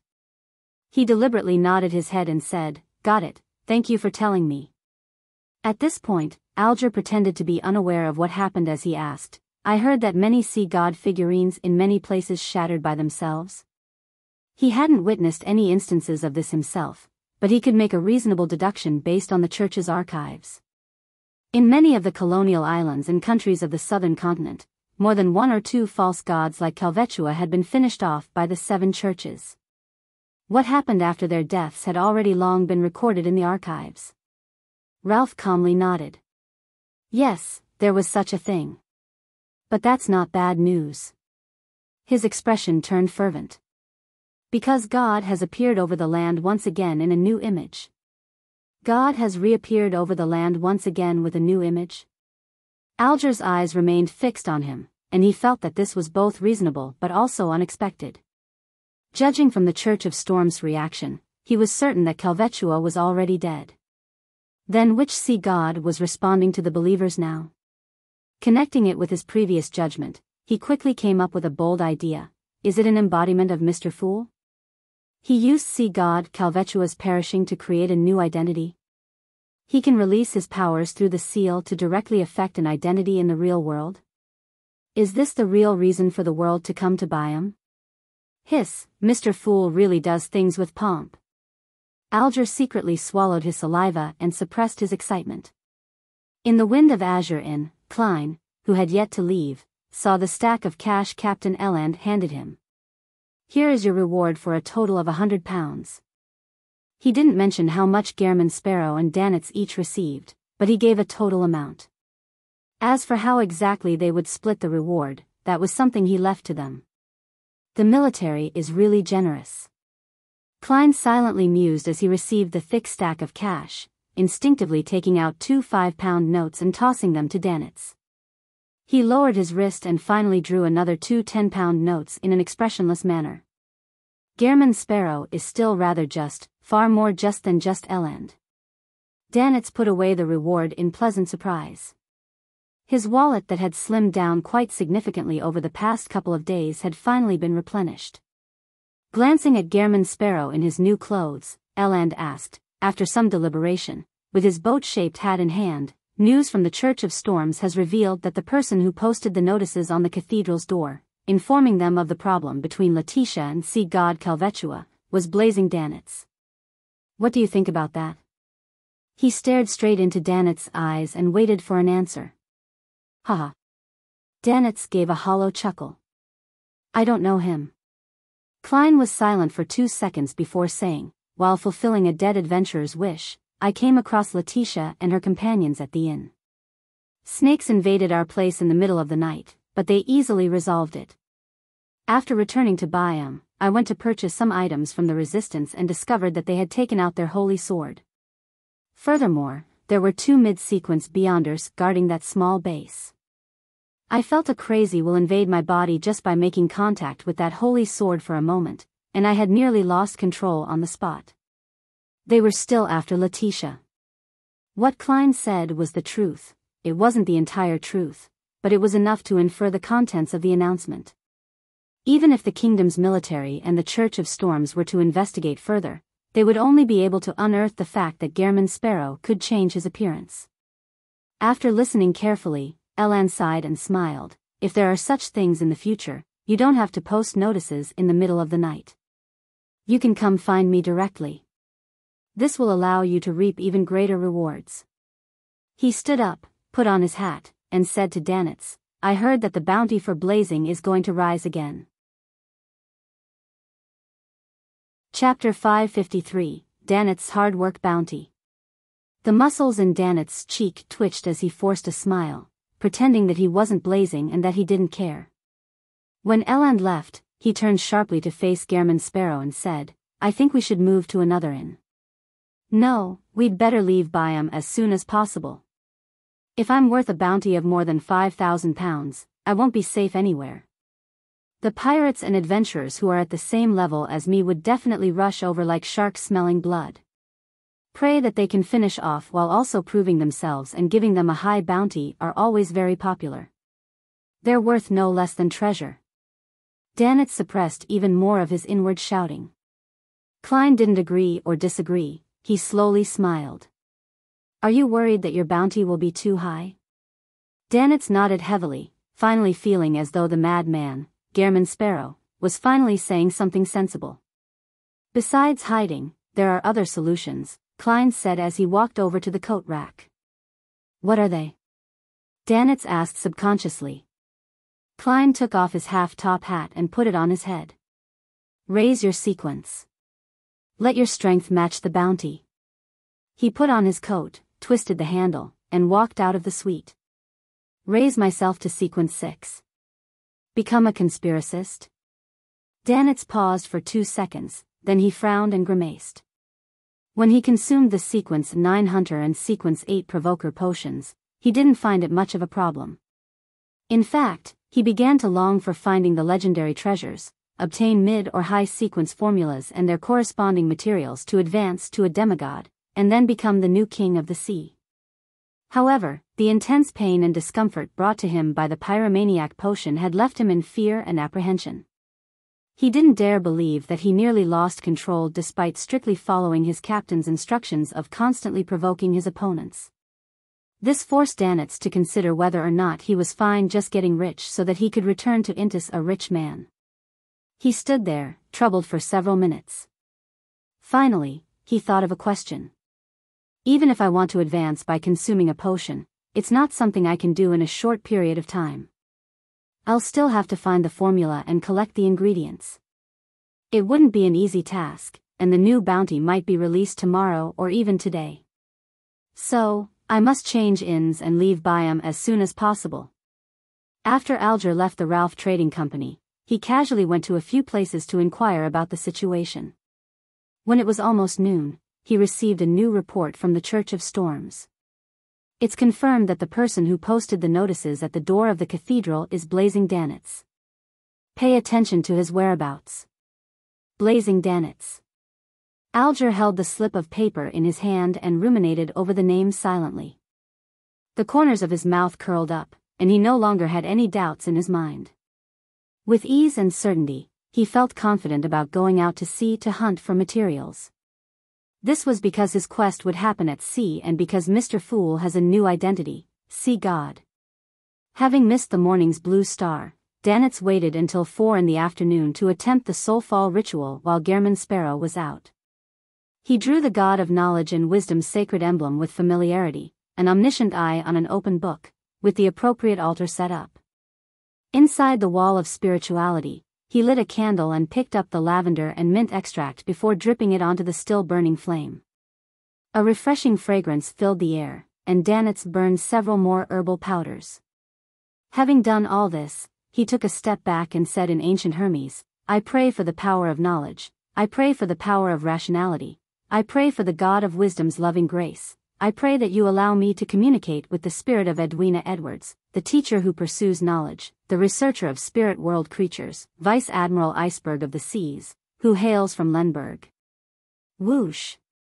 Along with the echo of the incantation, the interior of the altar suddenly became cold. Apart from the 3 candles, the remaining brass dagger, the salt plate, the bottle of extract, and the fountain pen and paper all floated in midair. Danitz waited nervously, not knowing what was going to happen next. After nearly 20 seconds, the flames of the 3 candles began to sway, coloring the candles in a pale green color. Danitz's body suddenly stiffened. He felt an icy chill invade his body in an irresistible manner. He saw his feet move uncontrollably, and he took a step forward. He saw his left hand rise and grab the black fountain pen and a piece of white paper. He saw himself bend over with a pen in his left hand, quickly writing, "Is there something?"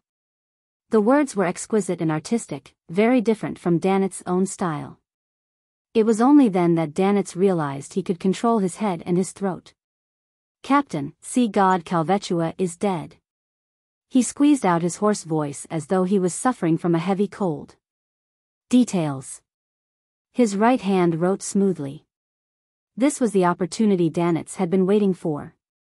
He immediately recounted everything that had happened, including Gehrman Sparrow's visit to Simim Island in order to fulfill some adventurer's dying wish, the possibility that Gehrman Sparrow had suffered the sea god's curse and how he easily resolved the problem after closing the door, including the madman's mistake of mistaking the ancient elven ruins as a sea god ruin.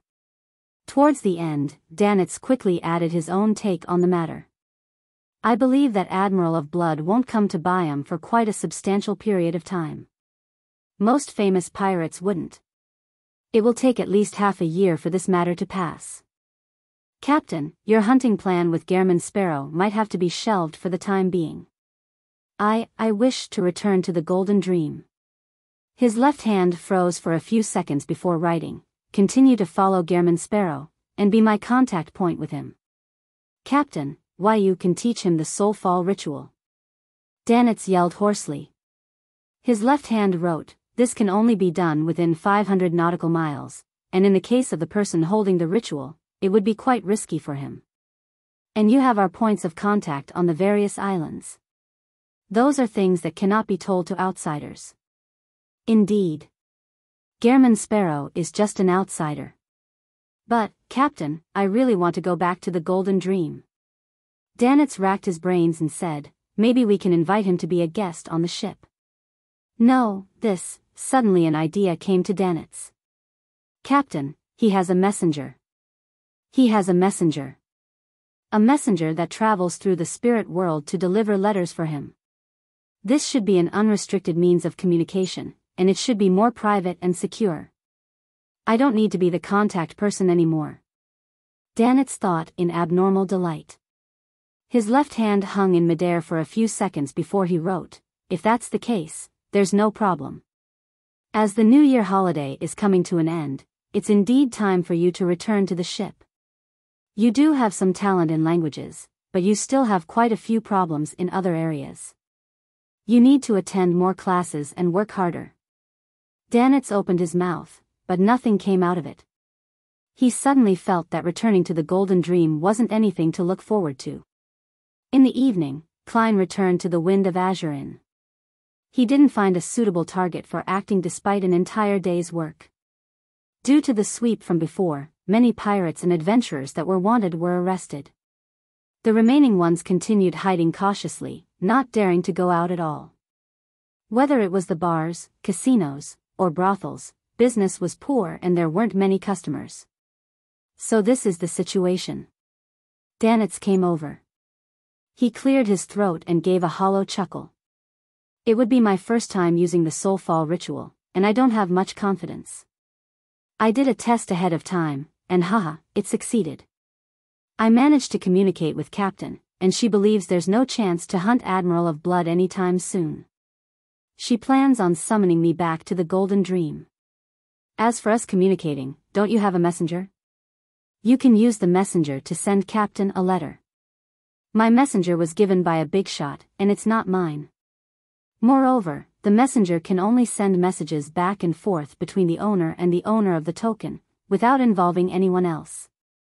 Yes, it can also be between the host of a ritual and the owner. That reminds me, I have to find a way to get a messenger of my own, or many things will be inconvenient.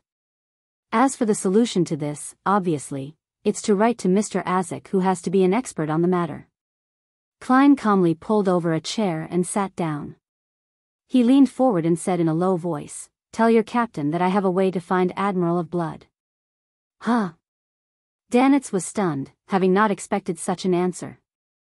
Then, he saw the corners of Gehrman Sparrow's mouth slowly widen as he repeated, "Tell your captain." Danitz shivered. He didn't dare to make any inquiries as he forced a smile. "We'll have to wait until the next blue star, which is between 11 p.m. and midnight tonight." "Very good." Klein smiled as he praised. But Danitz wasn't happy at all. Klein stood up slowly, recollecting a special dish he had eaten for dinner, and he headed for the bedroom. The food was called the tiativa, and translated into loan, it was meat within fruit. The cook used a giant local fruit, tina, hollowed out its flesh, leaving only a solid shell, then stuffed it with mashed mutton and fish, followed by sea salt and several types of spices, and repeatedly roasted it over the fire. The meat was fresh, fragrant, and perfectly blended with the sweet and slightly sour flavor of the fruit. Closing the door behind him, Klein first wrote a letter thanking Mr. Azek for his earlier guidance, then he asked again how he could have a messenger of his own. After folding the letter, he took out his copper whistle and summoned the messenger. The messenger didn't stay, disintegrating the moment it took the letter. Phew. Klein rested for a moment, ready to enter the space above the gray fog to see if the prayers of the believers could bring him any useful information, such as who he could actually act as. Chapter 554, Acting as God above the gray fog, inside the palace that looked like a giant's residence. Seated in the fool's chair, Klein raised his right hand, allowing the sea god's scepter to fly out of the junk pile and land in his palm.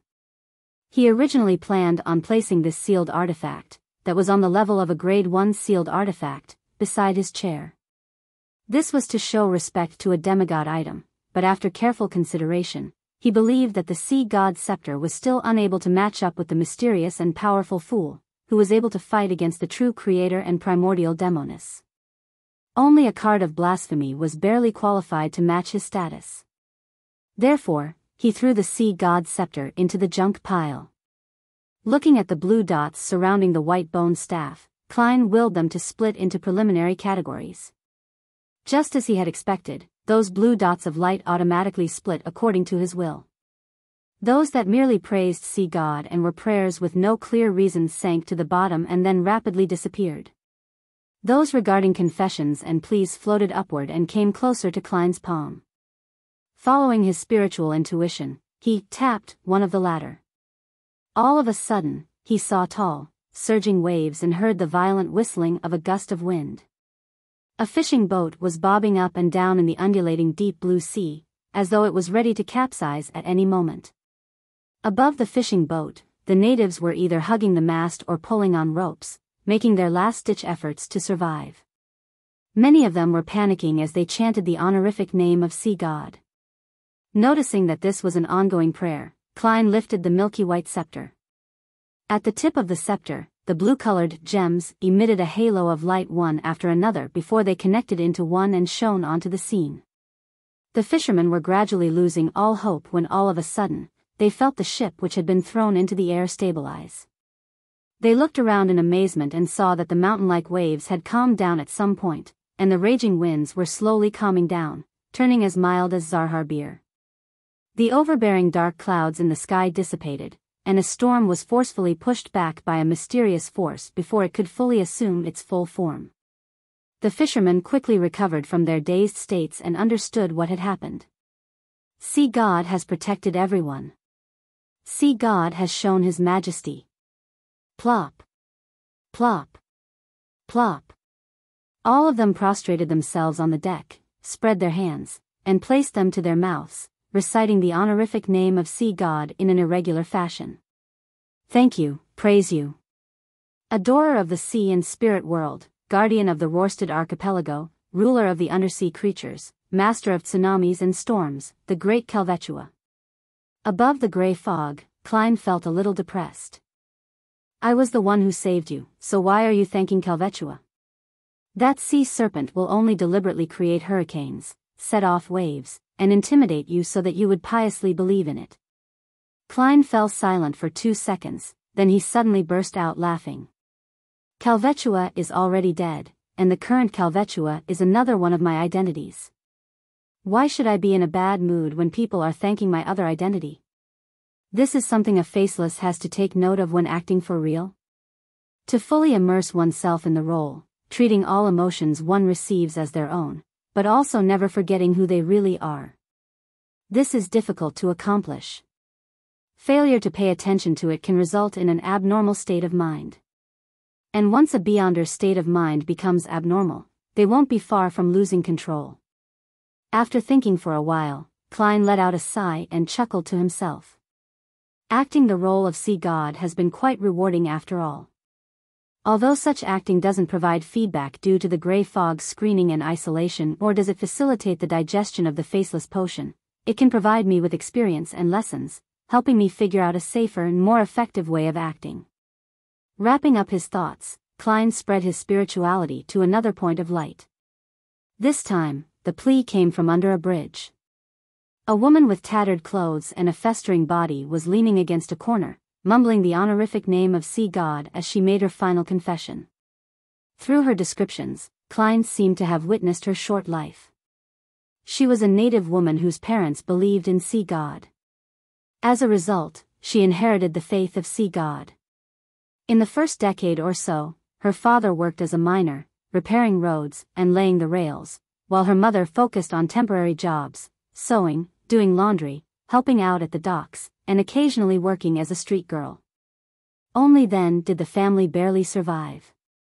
An abrupt change occurred 2 years ago. Her father had died during a road repair accident, and the Rorsted Railroad Company had offered only a pittance of compensation. This pushed the family onto a path of no return. Subsequently, the girl was sold to the Red Theater by her mother and became a legal prostitute. Although Emperor Roselle had long invented the condom, many pirates and adventurers were unwilling to use one in their desire for momentary pleasure. And since the Red Theater didn't enforce the use of condoms, the girl's resistance was ineffective. All she could do was submit, eventually getting infected with some disease. The manager of the Red Theater had tried to provide her some simple treatment, but seeing that she wasn't getting any better, she was chased out because the cost of the follow-up treatment was obviously much higher than the cost of buying another girl. Not only was the ill girl unable to find a new job, but she didn't even have the money to rent a house. Her mother and younger siblings had long since disappeared, perhaps already dead or abducted to become slaves. The girl became a tramp and lived under the bridge. She managed to survive for some time thanks to the food and free medicine provided by charity organizations. But it was ultimately a short period of time. Her illness got worse and worse, and her body became weaker and weaker. Very quickly, she reached the end of her life. At that moment, she recalled the days when she was the most well-fed and dressed. She recalled the words that the pirates and adventurers would occasionally say. She whispered and prayed to see God, "I want to live like a human being." Klein once again raised his staff, but he found that this sealed artifact didn't possess the ability to cure diseases. He thought of purchasing some medicine from Emlyn White via the world, but he found that the prayer scene happened at noon. The girl had already passed away under the bridge, in mud and dirt, her body filled with agony and intense hunger.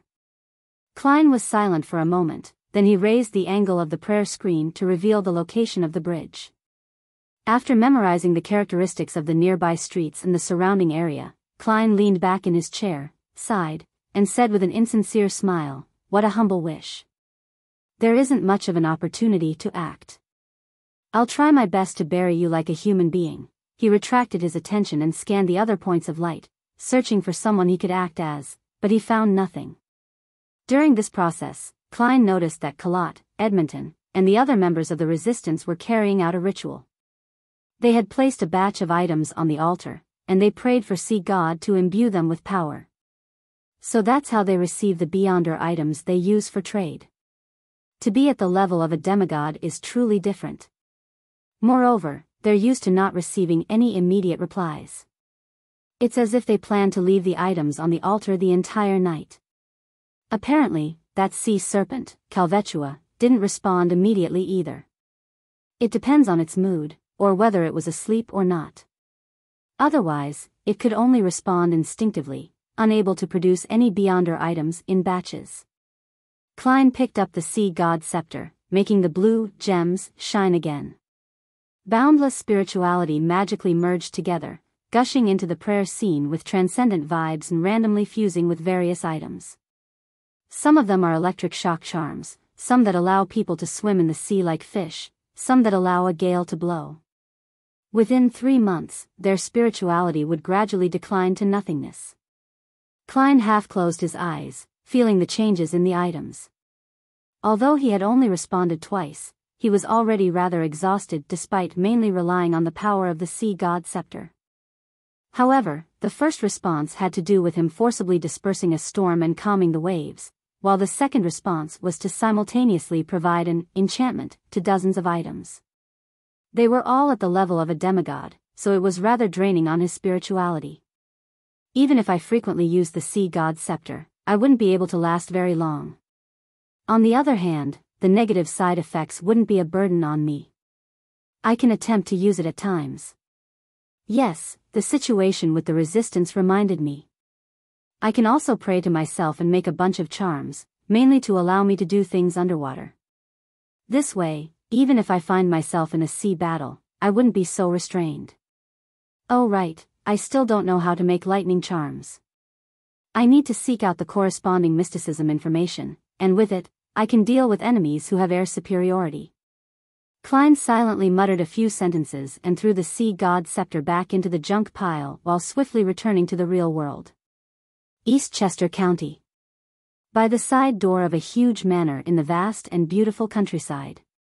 Audrey Hall was dressed in a waist-fitting black riding suit with a simple blouse lining her insides. She skillfully sat on the back of a brownish-red mare without showing the slightest sign of wobbling. Her black leather boots were in the stirrups, with her white trousers slightly tucked into them. She smiled at Susie, who had a leather bag on her back. "I'll wait for you at the edge of the woods." With that, she bent down with the whip in her hand and let the brownish-red mare gallop across the open field. Compared to the gorgeous yet gloomy family castle, Audrey preferred the beautiful manor and the scenery of the countryside. One handsome horse after another came running out. The riders were servants and maidservants, and their only mission was to protect Miss Audrey. Susie was also running happily, a feeling she couldn't experience in Backlund. Moreover, she and Audrey would have a little adventure today, and that was exploring an ancient tower in the forest that had collapsed a long time ago. The valuable items there had long been taken away, but there had never been any accidents that happened there. It was a perfect place for an inexperienced person to practice her various abilities. The only problem was that it would be dark in 2 hours, and there might not be enough time. Chapter 555. The message. Late at night. East Chester County was still cold in January, with snow often piling up. The branches and leaves of the trees were withered, with beasts hiding themselves, making it appear lifeless. Audrey led Susie around the ancient tower several times while surrounded by her attendants and maidservants, but they found nothing. There were only piles of gray bricks and rotten wood, and in the gaps, there were weeds and the corpses of tiny critters. Audrey had thought she could find some murals on the wreckage of the walls, allowing her to decipher the origins of the ancient tower and use the appearance of wild beasts to secretly practice her beyonder skills such as awe, frenzy, placate, but she was only left very disappointed. This isn't a tiny adventure. It's just a stroll on horseback. She pursed her lips, held her whip, and walked to her horse. Unwilling to resign herself to this, she asked the attendants and maidservants around her when she had traveled half the distance, "Are there any legends of monsters nearby?" Half of the attendants had followed her from Backlund to the family castle before coming to this manor. The other half were locals and were usually busy in the manor. There was no doubt that Audrey was asking the latter. The reason why she had come to this manor was because, historically, there was a folk tradition of worshipping dragons in the surrounding areas. A young attendant secretly shot a glance at his noble and beautiful mistress. He mustered his courage, took 2 steps forward, and bowed while saying, "Deep in this forest, there are many fearsome wild beasts. Every year, hunters die there, but no one has ever encountered a monster before. It's just like the situation described in an old folk song that goes around this place." He recounted the folk song. The general meaning was, monsters are in your dreams, dragons are in your dreams, the great imagined palace, floating in the air, is also in your dreams. There is the place where you will have everything, all the way until you wake up. Curious children, brave adventurers, go and find the dragon in your dreams. The attendant deliberately left out the last line, because he might be misunderstood as being sarcastic to Miss Audrey. A dragon in a dream. The great palace that is imagined and floating in the air is also in a dream. Audrey carefully pondered for a few seconds before she suddenly felt that this ancient folk song wasn't completely meaningless. According to the information about dragons that she'd bought from Little Sun, the dragon of imagination, Ankwelt, had actually imagined a floating city with massive temple pillars supporting a towering palace complex. The name of the city was Liveseed, meaning the city of miracles. In dreams. The spectator pathway comes under the mind dragons, involving the conscious, subconscious, the sea of collective subconscious, and the sky of spirituality. No matter how you look at it, it certainly involves the dream domain. Perhaps this ancient folk song really is pointing to something. Could Liveseed really exist in the sea of collective subconscious, in dreams? But a dream is purely in the mind. Many thoughts flashed through Audrey's mind. Even when she returned to the manor, she was still unable to come up with a clear train of thought. Entering the room, she glanced at Susie, suddenly having the urge to show off. Susie doesn't know anything about dragons, so she definitely wouldn't be able to detect the peculiarities of this folk song. "No, don't be arrogant, that's too superficial. And it's easy for Susie to discover that I'm hiding something. Audrey walked a few steps back and forth with her back straight, and she asked in a seemingly casual manner, "Susie, what do you think that folk song is really about? I have a nagging feeling that it's not as simple as it seems." Susie opened her mouth, momentarily at a loss for words because she didn't know anything about poetry. She gave it some serious thought and said, "Audrey, I'm only a dog. In a forest in Blue Mountain Island." Because of his agitation and excitement, Kalat didn't sleep at all. Sitting on the wheelchair, he inspected his surroundings, as if he had found a reason to live apart from revenge. After making a full circle, he returned to the altar to pray once again. He remembered the contents of the 10 Commandments very clearly. He knew that he couldn't use God's name in vain, so he planned to use the relatively vague God as a replacement during his prayers. When he approached the altar, his gaze suddenly turned into a stare because the items placed on it all had an unusual aura. For example, a dagger didn't reflect any crimson moonlight but released silver lightning. A leaf had become increasingly greener, making him feel that it was easier to breathe from a mere glance. God has bestowed his grace. This thought suddenly flashed in Kalat's mind. Up to this point, he no longer had any doubts regarding the transformation of God. The sacrilegious thoughts hidden deep within him were completely dispelled. The revelation from God that previously said that he will walk the land again was an implication that he is reconstructing his image. This layer of meaning goes very deep, and we actually failed to interpret it before. Kalat slowly took in a deep breath and propped himself up with his hands before solemnly prostrating himself before the great sea god. Soon, he returned to his wheelchair and headed for the residence of the high priest, Edmonton, and the others. He couldn't wait to tell his companions about what had just happened, to share with them the grace of God. At 11:15 in the evening, Klein sat in his chair and watched with a blank expression as Danitz held the soulfall ritual, memorizing all the details while he did it. It still requires help from the spirit world. He made a preliminary judgment. If it's a spirit world creature, one can locate them as long as there's no mistake in the description. Just using a language with a certain amount of power can allow direct summoning or allow them to make their spirit descend. It has nothing to do with distance or range. To a certain extent, deities have this trait as well, but sometimes it's possible to get a response from them even if the prayer is in an ordinary language.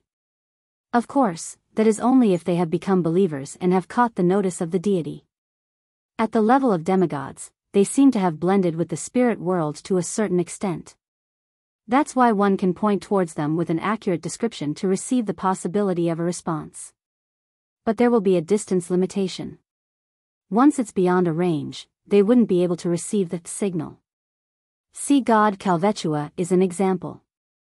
Vice Admiral Iceberg is considered a powerful mid-sequence beyonder. To achieve something like this, relying on herself isn't sufficient. She needs to use the aid of a corresponding deity, and use a precise and unambiguous description. Furthermore, there are restrictions on distance and range. The moment Klein finished organizing his thoughts, the various items on the altar began to float up, with the exception of the 3 candles. Danitz shuddered uncontrollably, his expression turning cold. Very soon, he let out the female voice of Vice Admiral Iceberg. "Good evening." Her tone seems to contain the anger of being woken up. Klein felt that Danitz's entire person had turned feminine. He hesitated for a moment and said, "I have a way to find Admiral of Blood." "What?" Edwina Edwards, whose spirit had possessed Danitz, already had her tone return to normal, one that usually lacked emotion. Klein said simply, "They use the latest wireless telegraphy technology. I received the frequencies and passcodes from White Shark." "Wireless telegraphy. You know such things?" Edwina appeared surprised to learn that Gehrman Sparrow, who was an expert in mysticism, would also have some general knowledge of radio communication technology. Klein politely smiled. "A little." Edwina was silent for 2 seconds, then she asked through Danitz, "Have they discovered that? Are you referring to whether Admiral of Blood and company have discovered the leak of their frequencies and passcodes?" "In theory, they should have, since their intelligence officer, Old Quinn, has died at the hands of Mr. Hanged Man. However, wireless telegraphy hasn't reached the level of wide-scale adoption yet, so it's easy for those who use it to ignore security risks. Klein didn't respond with absolute certainty. Perhaps. But we can try. As long as I can listen in on the frequency, there's a very high chance of finding Admiral of Blood. As sea god, even at the level of a demigod, making it difficult for me to know about matters in neighboring seas like the back of my hand, I can still control sea creatures and ask them to seek people out. Klein silently added. Edwina said thoughtfully, I'll have Danitz help with the surveillance. You know a lot about wireless telegraphy as well. Klein grinned and said, okay. When the Soulfall ritual was over, Danitz watched Gehrman Sparrow take out a sizable piece of machinery and its corresponding accessories, with mixed emotions. What is this? He asked in astonishment. Klein said flatly, radio transceiver. Danitz turned agape as he finally forced his question out. Where did you get it? Klein glanced at him. Outside, as he spoke, he tossed the manual and information on the frequencies and passcodes to Danitz and went back to his bedroom to sleep. So this is what he does on his frequent trips out. Danitz felt as though he had understood something. After much reading and experimenting, he finally mastered the usage of the radio transceiver and settled back into his reclining chair. He was soon snoring away. Without knowing how long he slept, he was suddenly awoken, astonished to hear rhythmic clicks. What? Danitz rolled to his feet and looked towards the source of the sound. He saw the radio transceiver in the dim room working on its own, spitting out illusory sheets of white paper under the serene moonlight. What's this? Danitz conjured flames in his palms as he carefully inched forward. This scene reminded him of the horror stories that pirates often spoke off when they were bragging. There's a problem with the radio transceiver? It's connected to an evil spirit? Danitz decided to yell for Gehrman Sparrow the moment he discovered anything amiss. As he approached the radio transceiver, he saw several lines of ancient Fleeced on the illusory sheet of paper. Hello. I sense a familiar but unique aura, but it's about to dissipate. Hello. Danitz attempted a response. Who are you? The radio transceiver produced its clickety-clack again, spitting out a piece of white paper. My name is Rhodes. In exchange, you have to answer one of my questions. Chapter 556, Discriminatory Treatment. A question. This strange radio transceiver is a little interesting. Danitz cleared his throat. You can ask, but I might not answer. Hee, you think I'm the kind of adventurer or archaeologist who ends up killing himself because of curiosity? Danitz thought with both caution and pride. It took a few seconds for the radio transceiver to produce its clickety-clack again. An illusory piece of white paper was spat out with red words on it. Do you have a secret crush on your captain? No. Don't speak nonsense. Who? Who told you that? Danitz's face instantly reddened. He felt at a loss to have the secret that had been buried deep in his heart for so many years revealed so suddenly. He was embarrassed and ashamed at the same time and subconsciously wanted to deny it. But at the same time, he was also shocked and confused as to how this matter had been discovered by an outsider. He had never told anyone, and he had kept this secret very well hidden. Danitz opened his mouth, forced a smile, and said, "What a silly question, I refuse to answer." The radio transceiver produced its clickety-clack and spat out more white paper. Then let's change the question. If you really don't like her, who can endure such dry and boring lessons? Isn't that right? No. It's because I'm not strong enough to beat her. Danitz blurted out, his expression twisted. The clacking of the radio transceiver became increasingly brisker and the words on the illusory white paper increased. A lie. Let's change the question. The type of female you like is beautiful, powerful, mysterious, intelligent, and someone who is able to step over you, right?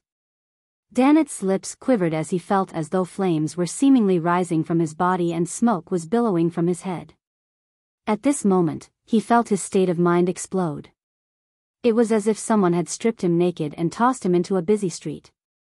Subconsciously, He looked around in panic, searching and avoiding the gazes that might be cast on him.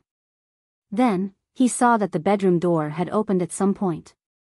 Gehrman Sparrow stood there quietly in his white shirt which hadn't been tucked in and his rather loose black trousers. It was unknown how long he had been watching. When did you come out? Danitz stuttered, his face blank. Please tell me that you just opened the door. He prayed inwardly. Klein walked over to the radio receiver that had become paranormal and answered calmly, from the beginning. As a seer, how could I not have sensed the strange activity outside? Even in my sleep, I'll still have my spiritual intuition. Klein chuckled inwardly. Danitz's face instantly turned ashen. He turned his body in a half-circle and rushed toward the radio transceiver that seemed to be possessed by an evil spirit, in a bid to rip up the illusory white paper with the 3 questions. But his hand went through the words without him grabbing onto anything. A scarlet-red fireball formed in his palm again as he thought of blowing up the damn radio transceiver. At this moment, Gehrman Sparrow's cold gaze swept over him. Right, this is his. Danitz froze, looking at Gehrman Sparrow step past him and stop in front of the unusual radio transceiver. A Rhodes. How did it connect to this radio transceiver? It said it sensed a familiar but unique aura which is about to dissipate. Is it referring to the aura of the mysterious space above the gray fog? This radio transceiver was placed above the gray fog for a few days. Although it didn't show any abnormal signs, it still came into contact with the aura. And because of its own functions, it temporarily received information from the spirit world, and this was subsequently discovered by a Rhodes, the magic mirror, that seems to know a lot. Wait, what kind of question was that? I'm Gehrman Sparrow, I'm a cold, crazy adventurer. I'm a professional. I can't laugh out loud. Klein suppressed the corners of his mouth and secretly took a deep breath. Danitz stole a sidewards glance, like a prisoner by the gallows waiting for the noose to be released. Seeing no change in expression from Gehrman Sparrow, he was slightly relieved. He was glad that the person who had watched from the side was a madman and not a normal human being. He wouldn't have any interest in such matters. If it were any other pirate, I would be too embarrassed to return to the Golden Dream. No, I would be too embarrassed to adventure out at sea. He looked with hatred and fear at the radio transceiver, at the demon who called itself a Rhodes. He heard the clacking again and saw a new piece of white paper spit out from the radio transceiver. There were 2 neat lines in Loanese. Your loyal and humble servant, a Rhodes, is honored to follow in your footsteps once again, constantly at your service. This isn't the same evil spirit as that Rhodes from before, right? Danitz's face twitched, and he suddenly felt that whatever happened tonight was surreal. Klein, who went through great difficulty to stifle his laughter, keenly caught onto a problem. A Rhodes wasn't here in person and had likely used the spirit world and the radio transceiver's special function to send messages remotely. Therefore, when Danitz refused to answer the first question, it was powerless to punish him and could only ask another question. That's interesting. In the future, I'll just need to place the radio transceiver above the gray fog for prolonged periods of time, and I'll be able to make it turn into a unique item that receives spirit world information from ghosts. Unfortunately, by the law of conservation of Beyonder characteristic, even with the augmentation of the gray fog's aura, its extraordinary abilities would dissipate bit by bit, eventually returning to normal. Yes, to maintain an ordinary item's extraordinary traits without the use of Beyonder characteristics, there's another method according to my knowledge in mysticism, that is to carve the honorific name or true name of an angel, or even a deity in a language that can stir the powers of nature onto it. This would be equivalent to borrowing the target's mysticism and power. Of course, the premise is that they agree. I can't do it myself. At least, the piece of paper that I previously used as my bank's passcode in ancient Hermes hasn't undergone any abnormal changes. For real deities, I only know the true name of one, primordial Demonis Cheek. If I get her honorific name, together with her true name, what will happen when I engrave them in ancient Hermes onto the radio transceiver? Will it release viruses? Will it appear more aesthetically pleasing in an industrial sense, mesmerizing those with fetishes? Yeah, the outcome with the greatest possibility is that when carving the honorific name and true name, the powers of the primordial demoness will descend, sucking everything dry. This is an extremely precise supernatural direction. Strange thoughts flashed through Klein's mind until a Rhodes greeted him. Perfect. This is a magic mirror that can answer questions. Klein's heart skipped a beat. He turned his head to the side and said to Danitz, "Go out and guard the door." "All right." Without any hesitation, Danitz rushed to the door. He was afraid that the demon named Rhodes would ask him new questions. When Danitz entered the corridor and closed the door behind him, Klein turned to the radio transceiver which was connected to the magic mirror, Rhodes, and said in a low voice, "I have some questions." "This is my honor. Can I address you as master? The great existence above the spirit world?" White paper spat out of the radio transceiver amid clacking sounds. "You're too obsequious and too shameless. Why do I have a nagging feeling that there's a problem?" Klein pondered a little and said, "You can use any form to address me." "Yes, master." Rhodes used an exclamation mark. "What's your question?" "Where can I find mermaids?" Klein asked directly. Amid clacking sounds, the radio transceiver answered, "To the east of the Gargas archipelago, sail the sea route for a week and there's a chance of meeting mermaids. However, the mermaids there are all believers of the Evernight goddess." This is a little amazing. It's within expectations, but it's also surprising. Klein realized that his previous speculation had turned into reality in a way he didn't expect. Rhodes continued to type, "If it bothers you, you can continue heading east, but it will be very dangerous. That place is no longer a real ocean, but the ruins of the War of the Gods. Of course, you definitely wouldn't mind that." "Who said that?" "I was still imagining that with the sea god scepter, I would have the chance of entering even the most treacherous of seas. Now, you are telling me it's a sea evolved from the battlefield of gods." "Indeed, there was a war of the gods in ancient times. The time when the Creator reclaimed the ancient gods' authorities." Klein didn't make comment as he watched Rhodes make the radio transceiver produce more words. "In addition, there are reared mermaids in the Church of Evernight's headquarters, in the Cathedral of Serenity, as well as the Sleep Cathedral on Dinos Island. In addition to the Holy Cathedral, there are mermaids on Dinos Island as well. The former is too dangerous. They have grade 0 sealed artifacts and powerhouses at the level of angels. The latter can be considered. Transform into a nighthawk or a bishop and sneak in to listen to the singing and consume the potion.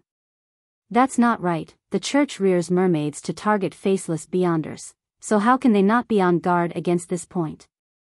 I have to think of another way." Klein was about to ask the second question when he saw a new sheet of white paper come out of the radio transceiver. "Great Master, I must abide by certain rules. You must answer a question of mine in exchange." "Answer your question?" Klein raised his eyebrows slightly and waited for Rhodes to ask the question. He decided to acknowledge this servant depending on the situation. Amidst the clacking, Rhodes used words to spell out a question. "What are you planning to have for breakfast today?" "Nice question." Klein calmly replied, "Depends on what the inn offers." A perfect answer. Rhodes was almost short of giving a round of applause. Without waiting for Klein to speak, it continued to type, "The aura above the spirit world is about to disappear. I await the next opportunity to be at your service, Great Master." After the illusory piece of paper was spat out, the radio transceiver stopped and lost its gloomy feel. How many days would it take above the gray fog before I can contact Rhodes again? I'll ask it for the method to remove the mental corruption of a beyonder characteristic the next time. Yes, this method should be used prudently. Rhodes can use the special connection after the radio transceiver is tainted by the aura. Those who are stronger and more terrifying than it might be capable of doing so as well. If I keep doing this, maybe one day I'll get a telegram from the true creator or the primordial demoness. Klein's mind raced as he noticed the hidden risks. Chapter 557, Planting a Queue on Herself. East Chester County, the Hall family manor. Audrey sat at the dressing table and lit a candle. Afterwards, she looked at herself in the mirror across from the slightly swaying light of the fire. Her green eyes gradually became deep, making it impossible for anyone who laid eyes on them to shift their eyes away, as if even their souls wished to drown in them. "Audrey, you have to remain lucid tonight in the dream," she said to herself softly. This was a simple, psychological cue. The ancient folk song she had heard at dusk had inspired her to explore her dreams and see if she could enter the sea of subconscious sea and the spiritual skies of all living things. This was an experiment that other psychiatrists had never attempted. At least, there was no similar experiences in the reference materials provided by the psychology alchemists, giving oneself a psychological cue to explore their own dreams. Perhaps I might be able to find traces of a mind dragon or even the City of Miracles, Fleeced. Audrey withdrew her gaze, removed Lie, which was now in the form of a ruby necklace, and placed it inside a jewelry box. She was afraid that the mystical item that amplified her emotions would affect her while in her dream and cause unnecessary harm, therefore, she removed it in advance out of caution. After doing all of this, Audrey subconsciously looked at her reflection in the mirror and saw little blemishes on her face. While wearing Lie, she felt that her beauty was intoxicating. "Wake up, Audrey. That's only a lie." She lifted her right palm and caressed her cheek. At that moment, she was very glad that she had chosen the name Lie for that mystical item. It kept her constantly alert, otherwise, she feared the day that she would one day be completely dependent on it and not want to face her true self. The day she lost it, it would be very possible that she would lose control. Those girls who are relatively ordinary looking might never wish to take it off again after wearing Lie to perfect their looks. They might be willing to die to keep it on them. For a Beyonder, I can't have such a state of mind either. Audrey sighed and stood up. She walked briskly and expectantly through the warm room in her slippery silk robe, back to the soft, comfortable, and springy bed, and pulled a rope from the headboard. Her personal maidservant, Annie, entered and gently extinguished the lights. Before long, Audrey fell asleep. In the hazy world, she suddenly jolted to her senses and realized that she was dreaming. She looked around with interest and silently said to herself, "Is this what's known as lucid dreams in psychology?" In mysticism, there is a similar concept. It's really effective. I relied on a simple psychological cue that I planted in myself to get a lucid dream. "Audrey, you really are a genius." No, this is mainly an application of a Beyonder power. I mustn't be arrogant." At this moment, Audrey had already figured out what the current dream was. She was walking along a dark, narrow road surrounded by a dark forest, and ahead of her was the castle with its spires. The prolonged howls of the wolves, the slow and frightening gasps, and the shrill and intermittent screams came from every direction, creating a dangerous and depressing atmosphere. I haven't gotten over the fear of Duke Negan's assassination. I'm still afraid that one day, many Beyonders would suddenly attack my father, my mother, and my brothers. Audrey dissected her dreams from the point of view of a psychiatrist. In this strangely real dream, she walked slowly toward the castle that was almost identical to the Hall family's ancestral house. As she walked, a figure suddenly jumped out of the dark forest. It was a gigantic dragon with golden scales all over its body. Its eyes were pale gold with vertical pupils, and its thick tail looked like it could sweep away everything. This dragon's facial features were exactly the same as Audrey's. When paired with its body, it gave off an indescribable feeling of strangeness and horror. Audrey jumped in fright, almost waking up from her dream. Fortunately, having been a spectator before, she was able to stabilize her emotions in time. This made her realize that she had never really forgotten how she had almost lost control back when she consumed the psychiatrist potion. Back then, her self-relief and the improvement in her mood was only superficial. The trauma had already taken root in the depths of her subconscious and would occasionally reflect itself in her dreams. Fortunately, I discovered this today. In the future, I can try to treat this trauma in my subconscious. I'm a psychiatrist. If I continue to ignore this issue, I might lose control due to this fear when advancing to sequence 6. Audrey examined herself carefully. As she walked and stopped, Audrey's dream kept changing in an erratic fashion. It would have been considered quite an unsatisfactory story. Finally, she arrived in front of the castle and saw an arm-length magic staff sweeping through the air, scattering down specks of light that were as resplendent as starlight.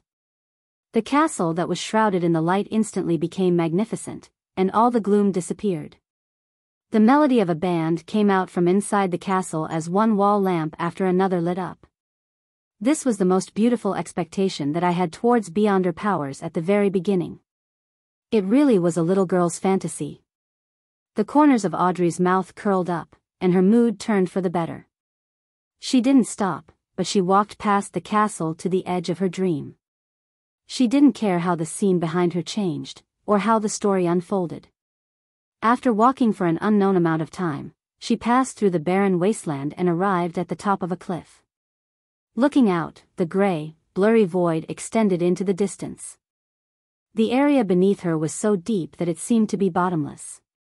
Audrey was keenly aware that this was the boundary of her dreams. Once she left, she had no idea what would happen. And how do I leave? Jump down? Will I fall to my death?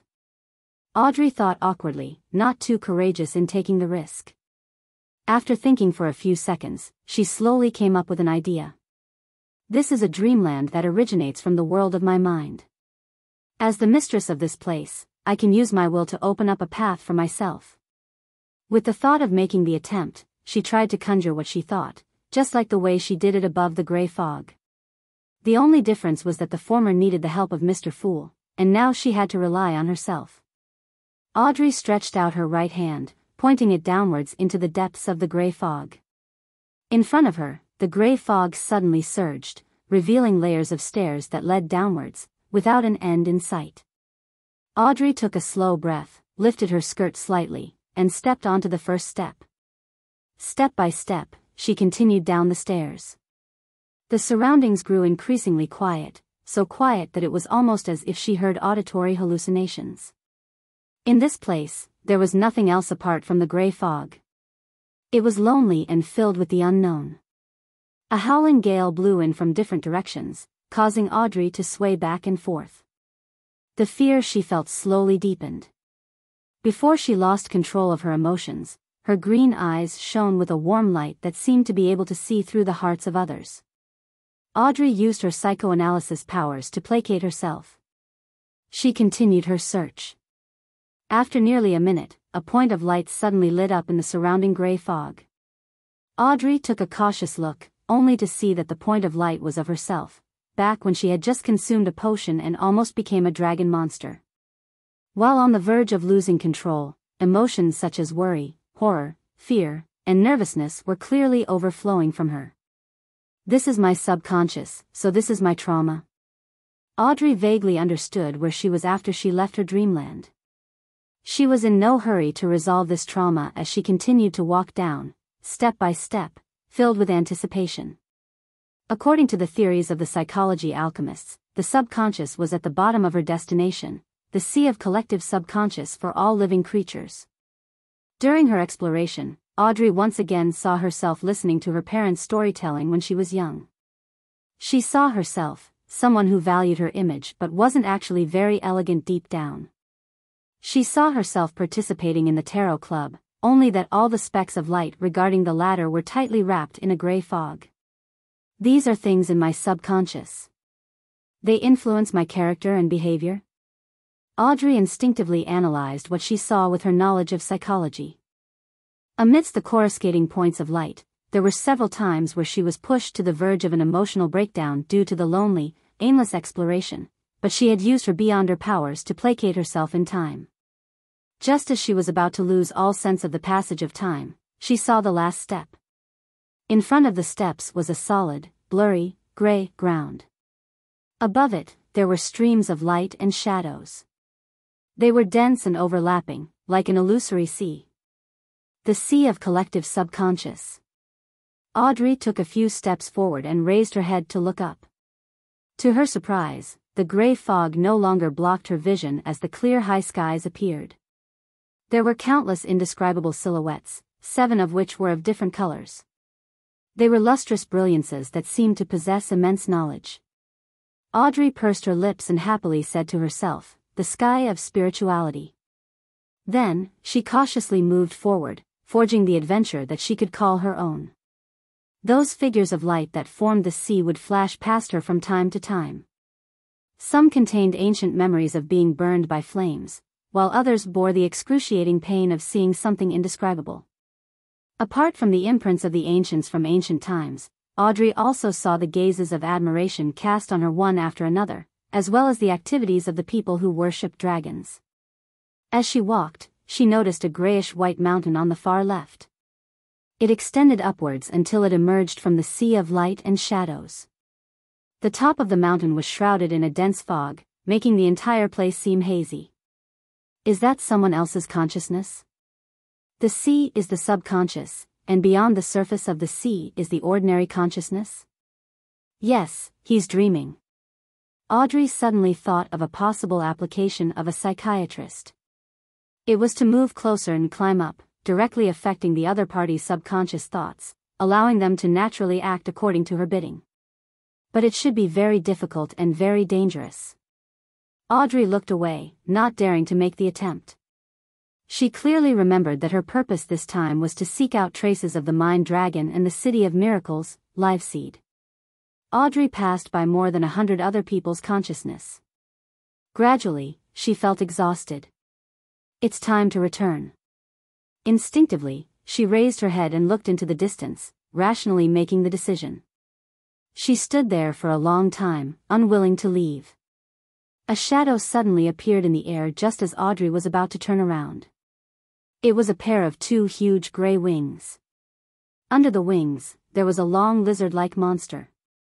Its entire body was covered with huge scales that were like grayish-white stone slabs.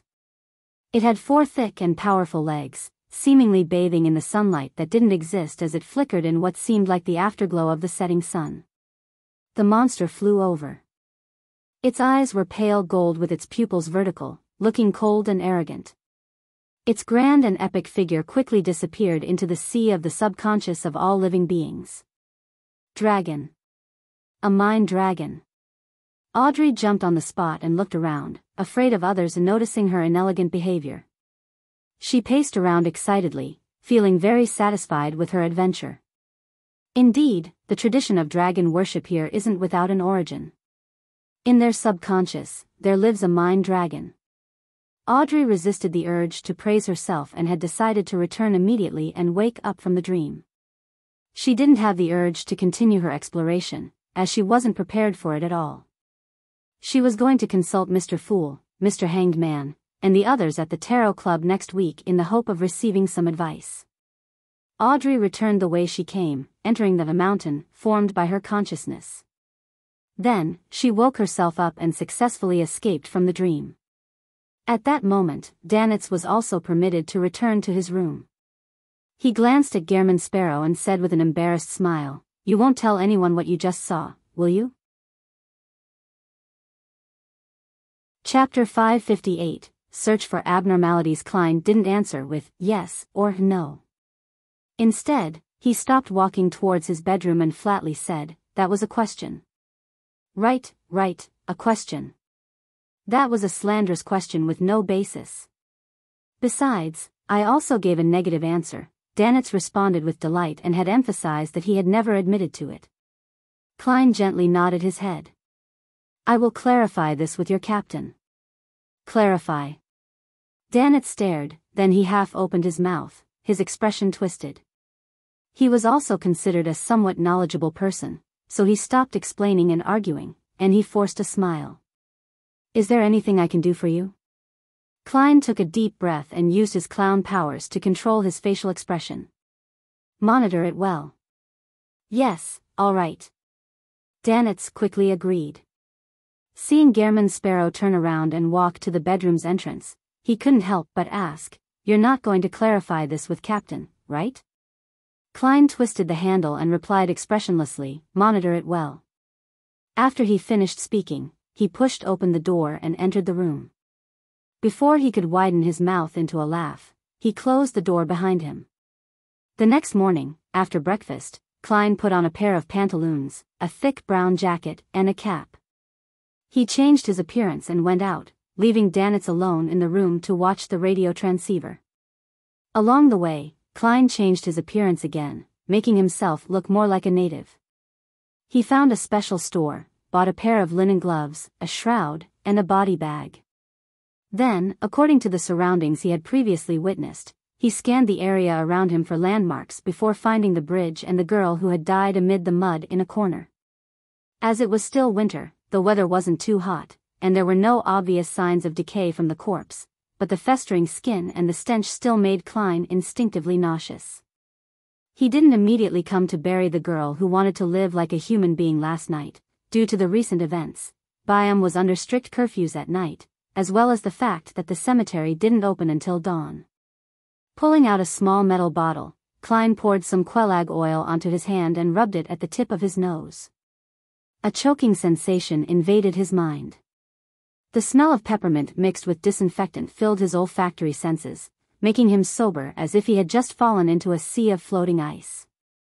He was no longer affected by any other smells. Putting away the metal bottle, Klein put on his gloves, took a few steps forward, and crouched next to the female corpse. He unwrapped the shroud and began to gently move the corpse into the body bag. Carrying the bag over his shoulder, he deliberately walked through the most bustling streets of Biyao until he reached the outskirts of the city. Along the narrow road where horse carriages couldn't pass, he scaled a mountain to its mountainside. There was a cemetery specially prepared by the Church of Storms and the Governor-General's office, for the natives. As for foreigners, such as businessmen, adventurers, people from Lone, Intis, and Fainapotter, who had settled down here, they had their cemeteries situated on the opposite side of Biyao on a flat and soothing plain with forests backing them. Klein climbed higher and higher and entered the unnamed cemetery, where he found the gravekeeper dozing off. "How do you want to bury him?" The gravekeeper pointed at the body bag. "If you want to do it for free, you have to wait a few days until the corpses in the morgue accumulate to a certain amount, then they'll be cremated together and buried in the same grave. Of course, there will be priests who will do a send-off for the souls of the dead in advance. 5 solely and he will have an urn and a niche he can call his own. £2, he'll get an urn and a grave with a tombstone. If you don't want him cremated, you'll need a coffin. You can pick one over there. They're priced differently based on the type of wood." Klein thought for a moment, then he took out 5 solely in notes and handed them over. "What's his name?" The gravekeeper counted the notes, picked up a fountain pen, and asked with a good attitude. He didn't actually know how to write words, he just wanted to draw symbols to help him remember. Klein paused for a second and said, "Boordi." "Boordi," the gravekeeper repeated it in a low voice and drew a symbol. Without looking up, he continued, "She can have an epitaph on the niche." Boordi was a typical female name in the Rorstad archipelago, therefore, the gravekeeper no longer mistook her gender. Klein remained silent for a few seconds, then he said in a low voice, "She is a human being." "She is a human being?" "What a strange epitaph," the gravekeeper muttered. "Do you have a picture?" "I know you don't." Before he could finish his words, he saw the other party hand over a photo. It was a portrait that Klein had drawn using a ritual. It perfectly reproduced the girl's looks before she fell ill. In order to not be suspected, he used the corresponding type of paper and some technique to make the portrait look like a real photograph. The gravekeeper was surprised but didn't say anything. He quickly took the information and carried the body bag to the hut where the priests resided with Klein. After the send-off and cremation, as well as the storing of ashes into an urn, the photograph was pasted on, and an epitaph was engraved, putting an end to the entire matter. Klein took a deep look before turning around to leave the cemetery. As he walked down the mountain path, he saw Biyao in its entirety. The sea was pale blue, nearing the color of green. It was empty as far as the eye could see. Sails were stacked by the harbor, and the chimneys towered high. The streets were crisscrossed as people came and went. The surrounding estates were densely packed, and there was plenty of greenery. The distant public roads were wide, and the railways were straight. It was like a beautiful oil painting that was produced by a master. It was filled with vitality that was hardly describable. At the top of the clock tower of the Cathedral of Waves, the Church of Storms Cardinal, high-ranking deacon of the mandated punishers, John Cotman, stood at the edge, looking out over the refreshing sea and the mountain range that stretched out along the coastline. The pollution in Biyao was rather low as the mining and smelting industries were located in other cities on the island. The mainstay here was the spice trade, the brothels and casinos, and the accumulation and transit of goods. It lacked a fully formed industry, and there was a limited number of days needed for coal to be burned for heat. As soon as Sea King John Cotman retracted his gaze, he saw a mandated punisher running up the spiral staircase. "Your Eminence, there's new information." The mandated punisher struck the left side of his chest with his right hand. "What is it?" the well-built John Cotman turned around and asked. The mandated punisher handed over the piece of paper in his hand. "News from within the resistance. They've received a response from Calvetua. They're in the process of creating new statues." "New statues?" John Cotman unfolded the note and skimmed through it. He then turned his head to the interior of Blue Mountain Island, which was covered in a sea of dense forests.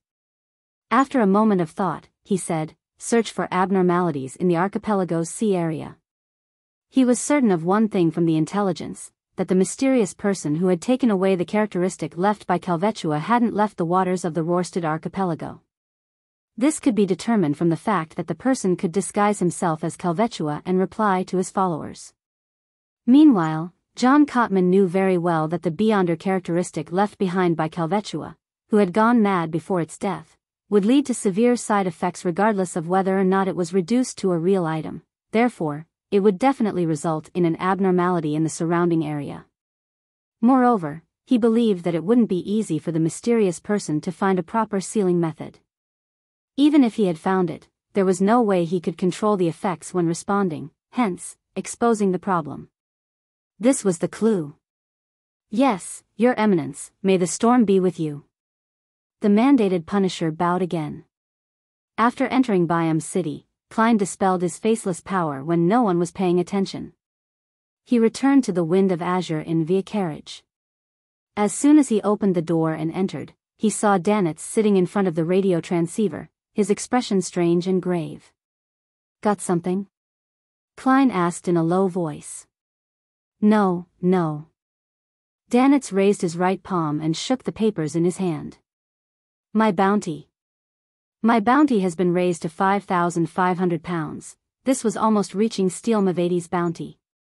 Because of this, he didn't dare head out to drink or relax. All he could do was stay in the room and listen out for a signal.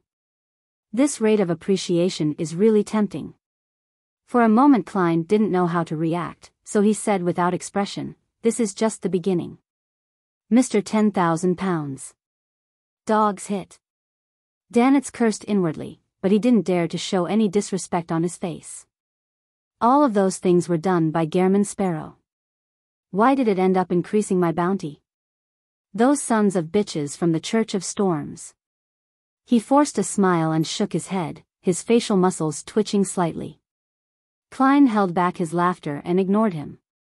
He went back to his bedroom to catch up on his sleep. At this moment, he saw a letter suddenly appear, floating down from midair and landing right in front of him. Klein raised his right hand and grabbed the letter. The messenger didn't even show its face and just left after throwing the letter. Klein clicked his tongue, opened the letter, and read it. There were two methods for obtaining a messenger. The first method is to think of an accurate description, hold a ritual, summon the corresponding spirit world creature, and make a contract with it. The second method is to directly enter the spirit world and search for a messenger that you wish to obtain. After obtaining its consent, sign a contract with it and then record down the accurate description language for later use. The first method is relatively simple, but it is also rather dangerous, because what fits the description might be a powerful spirit world creature or a strange evil spirit. Every time you summon it, you cannot be completely sure what you will attract, and this is a risk that is hard to divine in advance. The danger of the second method is that it isn't easy to find the appropriate messenger, and there's a risk of getting lost in the spirit world. Unless you're a traveler, otherwise, I do not suggest the second method. For the first method, I can provide you a description that has been tested and verified. As long as the process is done accurately, the level of danger will be rather low. But it might not satisfy you. Also, the contract needs to use powers in the undead domain. You can use my copper whistle to provide for that. The format includes the following paragraphs. Of course, if you don't mind, I can transfer a messenger to you as a gift and have it sign a contract with you. Transfer it to me as a gift? It's no wonder that the messenger didn't even dare show its face. Klein thought in enlightenment. Considering that he had used the previous messenger as a shield and was unfortunately finished off by Mr. A, causing the later messengers to become increasingly rude to him, he inwardly declined the offer. Use the first or second method? The first method is prone to error. I might even summon a candidate messenger and get beaten up. A commonly used description isn't unique enough, making the messenger's strength worrying. The second method? I'm not afraid of getting lost since I'm able to instantly return above the gray fog. Furthermore, in my spirit body state, I can use the sea god scepter. The spirit world creatures aren't afraid of having their blood drained either. Yes, I have to do it outside the archipelago, otherwise, I'll be affected by the prayers. Klein quickly came to a decision. Chapter 559. Meeting on the way. With that idea in mind, Klein immediately began making preparations. It was to explore the spirit world and select a suitable target to become a messenger. After he left the Rorstad archipelago and its surrounding sea, he could bring the sea god scepter along with him to reason with the target and convince them to become his messenger.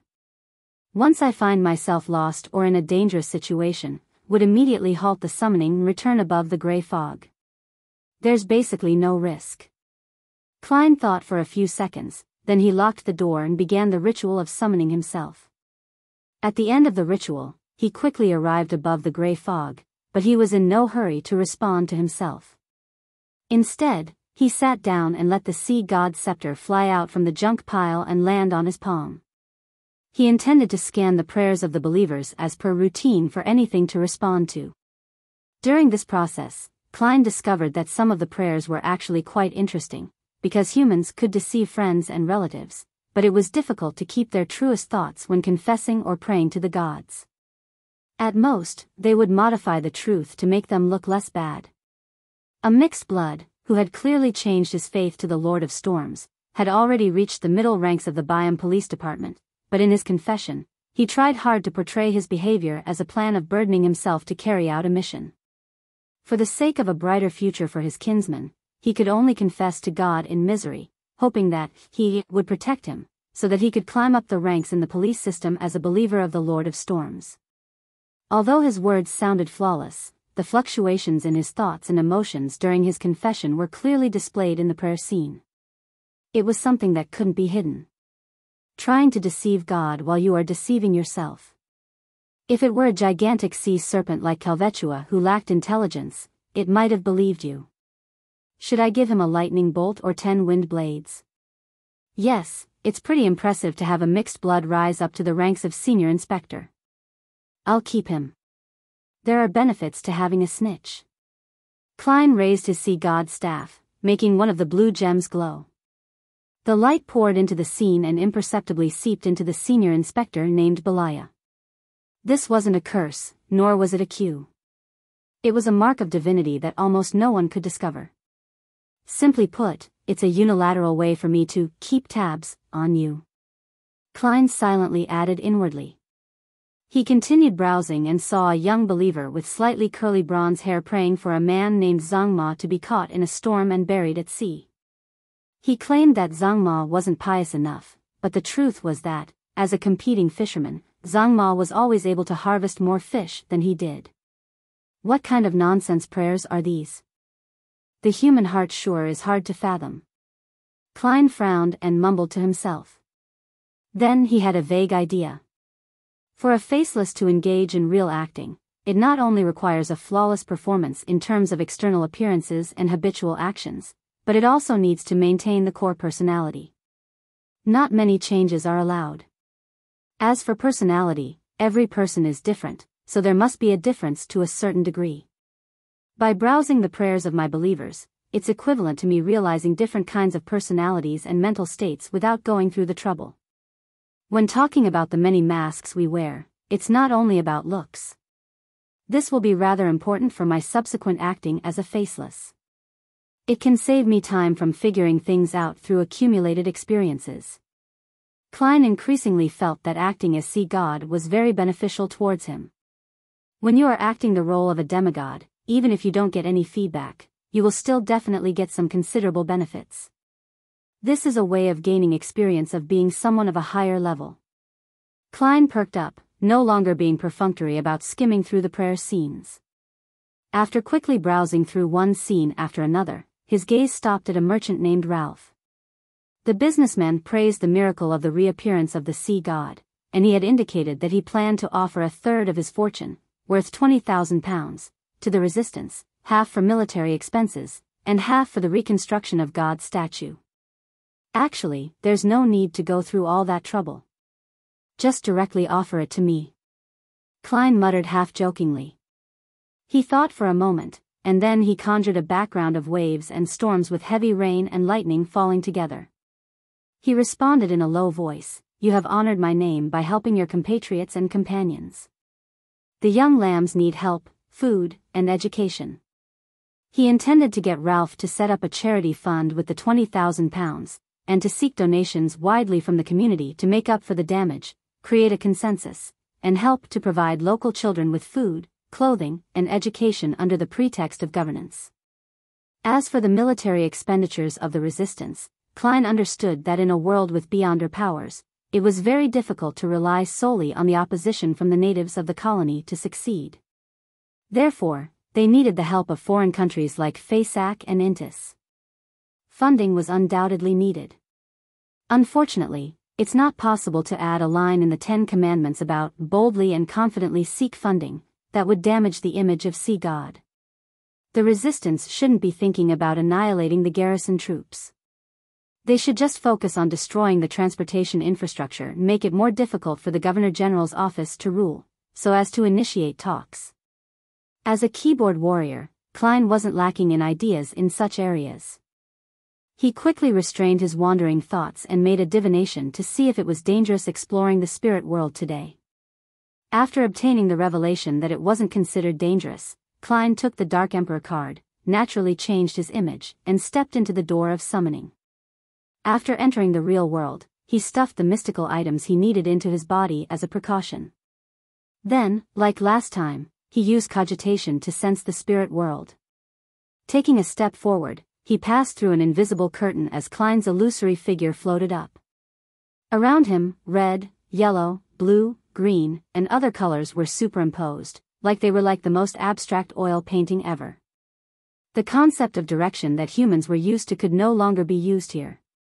If one used the old means of distinguishing direction and one's location, they would definitely find themselves lost. Klein roamed carefully and casually, sometimes seeing a yellow sun like a child's sketch, sometimes brushing past an incorporeal river that flowed quietly. There was also a flat woman with her upper body naked and a face resembling a smiling moon, a canoe with its end upturned, a tangled ball of thread, and a serpentine staircase leading to the 7 pure lights. In this extremely chaotic world, other than spirit world creatures, all kinds of information existed as abstract symbols. Thus, what one received from a divination process would only be a revelation that required one to interpret it on their own. As for those symbols, there was a chance that they would come to life and become incorporeal monsters. This was the spirit world that couldn't be understood and viewed with common human knowledge. The last time he came in, he had easily discovered spirit world creatures, and he had noticed the creepy gazes from unknown locations that made his hair stand on end.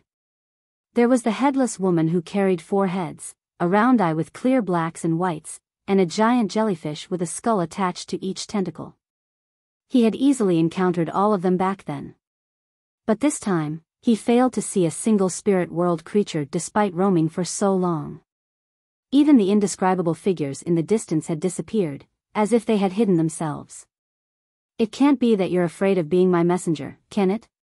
Yes, I entered the spirit world in the form of a soul body. Perhaps the thoughts in my mind will appear in a special, formless manner here, turning into hidden symbols that interact with the spirit world. This then naturally affects my path options?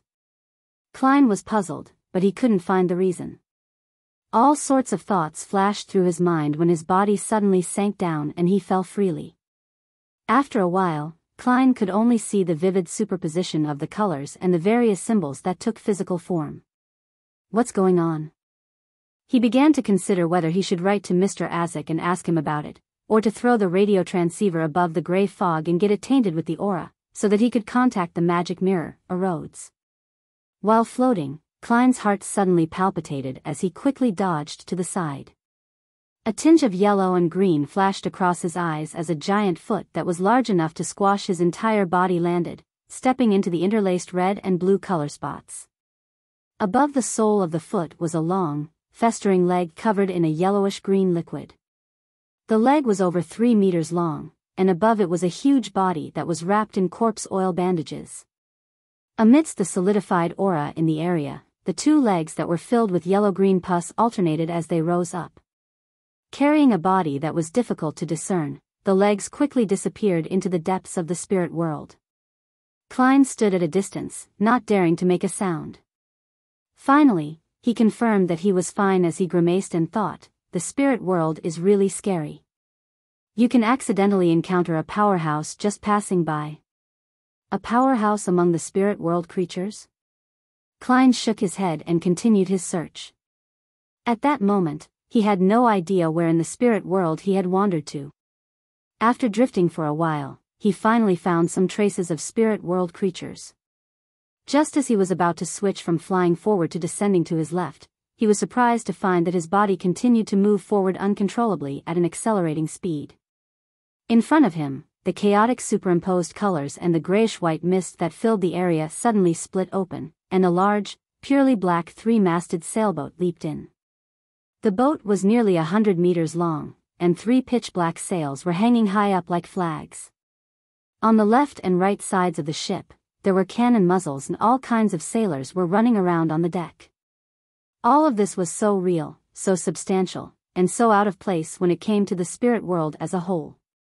However, as the ship entered the spirit world, its black color quickly turned richer, tainting itself with an ethereal vibe. On its deck stood a mottled stone chair that was 2 to 3 meters high, its back facing the cabin. Leaning against the chair's back, a colossal figure that was comparable to an ancient giant sat there. He had a black beard that went just past his neck, and he wore a tall, pointed crown on his head. He wore a gorgeous black robe with silver fringes. The wrinkles on his face looked hardened and filled with magnificence. It made one subconsciously wish to bow their heads.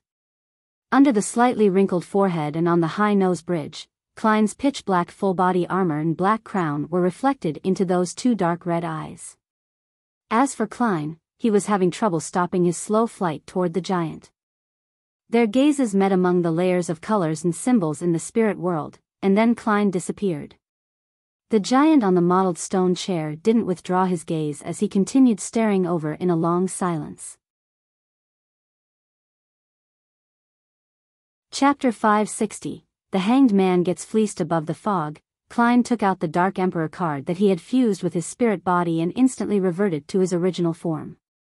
This is called a one-click gear swap, he mocked himself as he recalled what had just happened. He was almost certain that the giant, wearing the sharp crown, was king of the 5 seas, Nast Solomon. The 100-meter-long sailboat that could sail through the spirit world was the ghost ship named Dark Emperor, which was built by the ancient Solomon Empire.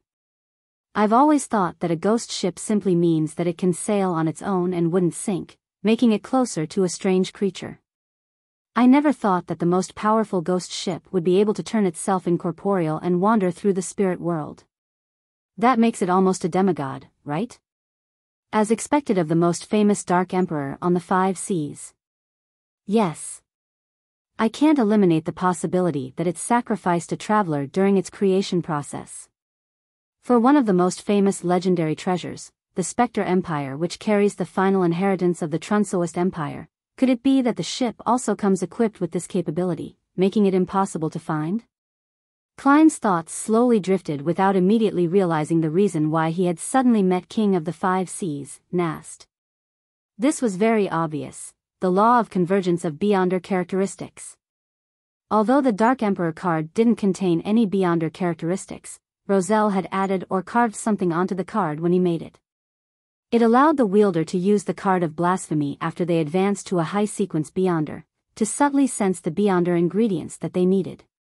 There was no doubt that such a sensation was mutual. As one sensed the other would naturally sense them too. As for the wielder, they would appear to approach a certain fate before they crossed that step into becoming a demigod. This was something Klein was deeply aware of.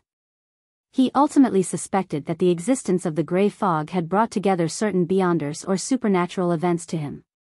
Traveling with the Dark Emperor card in the spirit world makes it easier for such situations to occur. This is because the real world needs to abide by many rules. Even the fate from drawing lots needs to abide by logic, developing bit by bit. It doesn't make sense for me to use the Dark Emperor card in Backlund, and for the King of the Five Seas, Nast, to immediately appear in front of me with the ghost ship. Even if he sensed the attraction force, he would have to go through the process of locating me, and through the process of traveling through the spirit world, take hours or even days to arrive. If he didn't sense it, he would only naturally think of sailing towards the Sonia Sea and head closer to the borders of the Lone Kingdom. In that case, it might take months before we bump into each other. By being in the spirit world, things are simple. There is no concept of distance or direction in there. Locations and distances are all extremely chaotic. Perhaps the King of the Five Seas, Nast, might have wished to go out on a spin in the spirit world, but he ended up seeing me pass by the moment he entered. This doesn't need to abide by any restrictions or limitations on geographical locations, Klein thought as he wrapped the corner of the model table. In addition to this, he was certain that the reason why he was thrown uncontrollably towards the Dark Emperor and at King of the Five Seas, Nast, wasn't because of the law of convergence of Beyonder characteristics. The effects of the law was only reflected in fate, perception, and desire, nothing too exaggerated. Otherwise, there wouldn't be high-sequence Beyonders. All of them would be involuntarily drawn by the uniqueness of their respective pathway. Klein could sense that it was a type of Beyonder power that twisted and strengthened his intent to move forward, resulting in him being unable to stop. This is a very simple analysis. Even if I had thrown out the Dark Emperor card at the time, I wouldn't have been able to stop. This is a lawyer, which is a Beyonder power wielded by the Dark Emperor pathway. Klein leaned back in his chair and decided not to use the Dark Emperor card anytime soon. This meant that he was unable to roam the spirit world in search of a messenger. If he hadn't brought the Dark Emperor card and had used his main body with the Sea God Scepter, he would appear in the spirit world, which was filled with all kinds of revelations and information. He would inevitably leave many clues and could be divined about at any time. In terms of anti-divination and anti-prophecy, Azek's copper whistle couldn't be compared to the Dark Emperor card. If I were to really do that, I might meet 10 people who know that I obtained the Sea God Scepter when buying a beer at the bar. Of course, it was taken by Klein Moretti, so what has that got to do with me, Gehrman Sparrow? Klein shook his head in a self-deprecating manner and decided to use the ritual method to get a messenger to respond. He could find something more suitable later on. After he covered the Dark Emperor card, his figure disappeared from the mysterious space above the gray fog. Early morning, Biyao. Alger prepared to take a carriage out of the city and take a detour to a private harbor behind the cliff. That was where his Blue Avenger was docked and waiting to set sail. As a disguised pirate captain, he couldn't dock so openly at the main port of the City of Generosity. That would be sufficient proof that he had close ties with the authorities. It was the same with the other pirates who had to consider their berth in advance before coming to Biyao to sell their loot or gain enjoyment. They either went to a small port in the surrounding waters, or to a private port controlled by someone with a deep background or by the resistance. Finally, there are no more missions. I can go out to sea again.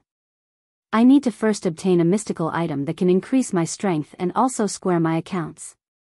After that, I'll head to the primitive island and hunt for the blue shadow falcon, allowing me to advance to sequence 6 as quickly as possible. Alger was about to walk towards a rental carriage when he unexpectedly saw a familiar figure. The former pirate merchant, Ralph, walked out of the carriage with a ruddy face and looked towards the Governor General's office that wasn't far away. He seemed to be abnormally excited. What happened to him? After a moment of puzzlement, Alger took the initiative to go over and greet him. From his point of view, Ralph was, in a sense, also one of his comrades. They were all subordinates of Mr. Fool. However, one is a core member, while the other just remains on the periphery. Alger calmly confirmed their identities and positions. What happened to deserve such joy? Alger asked after chatting about the weather. Ralph laughed out loud and narrowed his eyes, saying, "If I were to say that I received the blessings of God, would you believe me?" "I believe." Alger answered in his mind without hesitation. Suppressing his curiosity, he asked, "What are you doing here?" Ralph was about to answer when his eyes suddenly lit up. He looked around, and after confirming that there was no one around him, he said in a deep voice, "Didn't you say that you also believe in God?" In order to befriend him, Alger had lied, saying that his faith lay with sea god, Calvetua. In any case, this was common among pirates, so it wouldn't arouse suspicion. At sea, the weather was usually more frightening than any enemy, so most pirates, adventurers, ship crew, and sailors had great respect for gods who controlled similar fields, believing in them to a certain extent. Of course. This time, Alger's answer was firmer than ever. This was because he knew that the sea god that the other party believed in was the embodiment of Mr. Fool. Ralph nodded in satisfaction, revealed a smile, and whispered, "I received a revelation yesterday. God sent me to help his young lambs. I intend to establish a charitable fund for this purpose. This is the will of God. As his believer, I think you would be happy to provide some assistance." He held out his right hand and waited for the donation. Alger's expression stiffened, and he was momentarily unsure of how to respond. Although his present fortune was worth £3,245, he was preparing to buy a mystical item, making his overall financial situation somewhat tight. Of course, he could still donate quite a bit if he skimped and saved. If the sea god was still Calvetua, Alger, who claimed to be a believer, wouldn't have hesitated to find an excuse. But now, he had to seriously consider the deeper motives of Mr. Fool. Noticing Alger's reaction, Ralph's eyes darted schemingly before he said, "We want to help children who are suffering from unnecessary discrimination because of their bloodline. They live a hard life, and it is hard to see any hope for them. There are pure-blooded natives, as well as mixed bloods." Alger was silent for a few seconds, then he pulled out a wad of cash. "Here's £100.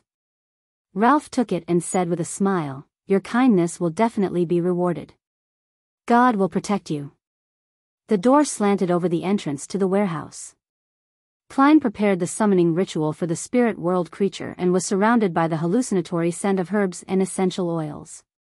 He was afraid that there would be some kind of accident if he held it in the inn, and although it might not be risky for him, it might end up harming the other occupants. Therefore, he went back to the abandoned warehouse where he had gave a sacrifice to Calvetua. As for Danitz, having his bounty raised to £5,500, he was very proactive in asking to stay in the suite and monitor the radio transceiver. "The procedure is to light the candle that symbolizes me, and to use a verified incantation to summon the appropriate spirit world creature as a messenger." Daily Simone's 3-line description and the various incantations provided by Mr. Azek went through Klein's mind. When summoning a spirit world creature, the first sentence needed descriptions such as, "wanders about the unfounded," and "roaming in the upper realm." Only by doing so could it accurately point to the spirit world. The suffix would clearly indicate that the spirit body was being summoned and that it was a creature that had a corporeal body. The second and third lines were an accurate description of the creature, but due to the restrictions of the format, one couldn't use too many words to pinpoint a creature. Therefore, it was difficult to predict or divine what would ultimately be summoned by the ritualist. In this sort of situation, using an incantation previously used by others implied a much lower risk. Then, after signing a contract, the description of the third sentence, the messenger that belongs to whomever, or contract companion of whoever, could be made, allowing the 3-line description to accurately summon the corresponding messenger. Yes, my messenger has to run very fast, otherwise, it might be killed by some malicious creature in the spirit world, resulting in the loss of important letters. Klein's mind raced, and he came up with a clear plan. He took a step back and said in ancient Hermes, I summon in my name, the spirit that wanders about the unfounded, the friendly creature that can be subordinated, the creature whose speed surpasses imagination. Whoosh! There was the sound of wind, tainting the candles to a dark green and turning the surroundings cold and creepy. Klein saw a blurry figure rush out, too fast for him to see anything. After that, he couldn't find the fellow ever again. Chapter 561, Recruitment Fair, That's Way Too Fast. Did it already circle the planet several times? Or maybe it's still there, but it's too fast for my vision to keep up. Klein's mouth twitched, deciding to wait a few seconds to see if the creature whose speed surpasses imagination would appear again. He wasn't worried that the summoned spirit world creature would harm the innocent, as one of the descriptions was of a friendly creature. Besides, as long as he forcefully ended the summoning and stopped the ritual, the creature would be immediately sent back to the spirit world, no matter where the creature whose speed surpasses imagination went. A few seconds later, Klein inhaled after failing to see any response from him waiting. He said with ancient Hermes, I end this summoning in my name. The chilling air around him instantly vanished as the swirling cold wind died down and the candle flames returned to their normal color. Klein stepped forward and extinguished the candle, intending to revise the last sentence and try again. As for the two phrases, the spirit that wanders about the unfounded, the friendly creature that can be subordinated, he had no intention of changing them. The first sentence was directed at the spirit world, and it could only be replaced with synonyms, so it didn't matter if he changed it or not. The second sentence was a prerequisite for Klein to ensure his own safety, otherwise, it would have been a horror story instead of a hilarious one. I don't need to use surpasses imagination as an adjective. But others might not meet my needs. Perhaps I can change my train of thought. A messenger doesn't have to run that fast. A normal speed is fine. There are other ways to ensure safety. I just need to get malicious beings to ignore it and neglect it. I'll try a spirit world creature that's easily neglected. After 2 or 3 minutes of deliberation, Klein held a ritual again. When he was done with the preparations, he chanted a new incantation, I summon in my name, the spirit that wanders about the unfounded, the friendly creature that can be subordinated, the being who is easily neglected. The interior of the warehouse became abnormally quiet. There was no wind, nor did it turn cold within the wall of spirituality. Even the color of the candle remained unchanged. Klein waited, watching, hoping for a good messenger. After about 10 seconds, he sighed and looked around. There's nothing. The description was of no effect this time. He didn't wait any longer and followed the procedure of ending the summoning and extinguishing the candle. To his puzzlement, the candle flame even shook a few times in the end. Did I miss something? Klein frowned, and then he relaxed, throwing the matter to the back of his mind. He reconsidered the question of how to modify the description and continued targeting the third sentence. I'll switch to another train of thought. If a messenger is especially good at enduring scuffles and has great survivability, it's still okay. No matter what, a messenger that can deliver the letter to the target is a good messenger. Klein pondered for a moment, then he held the summoning ritual for the third time. Amidst the fragrance of herbs and essential oils, and under the dim light of the candlelight, the shadows on his face darted about as his mouth gaped open and closed. I summon in my name, the spirit that wanders about the unfounded, the friendly creature that can be subordinated, an extraordinary creature who has extremely high survivability. The flame of the candle flared and stretched, illuminating the bright red interior of the altar. In Klein's spirit vision, white bones drilled out from the ground, overlapping to form what looked like a safe. I've finally summoned something I can see. Furthermore, it's a creature with extremely high survivability. It looks very much like a safe. Just one look is enough to tell that it's good at taking a beating.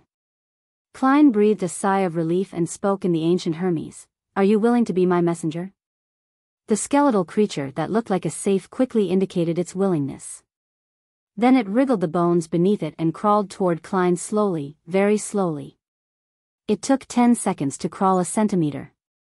This is way too slow. Klein's smile froze on his face.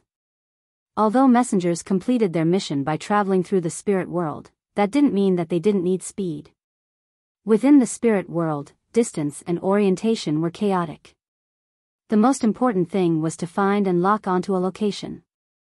As long as an accurate, clear, immediate coordinates were provided, such as the summoning ritual just now or a simplified ritual that involved blowing a whistle, then no matter where the messenger was in the spirit world, it would immediately appear within the altar. When the location wasn't that immediate and only had a contractual connection or a previous anchor point, the messenger needed to spend time to distinguish the location, roam the spirit world, and search for the target. This required a certain amount of speed. If it were to deliver the letter, the recipient might not even receive it by the time they die. Klein helplessly thought as he looked at the slowly crawling skeletal creature. He let the smile reappear on his face. After some careful consideration, I think it's best I don't trouble you. Thank you for your willingness. The creature made of illusory white bones stopped. Compared to before, it appeared as though it hadn't moved at all.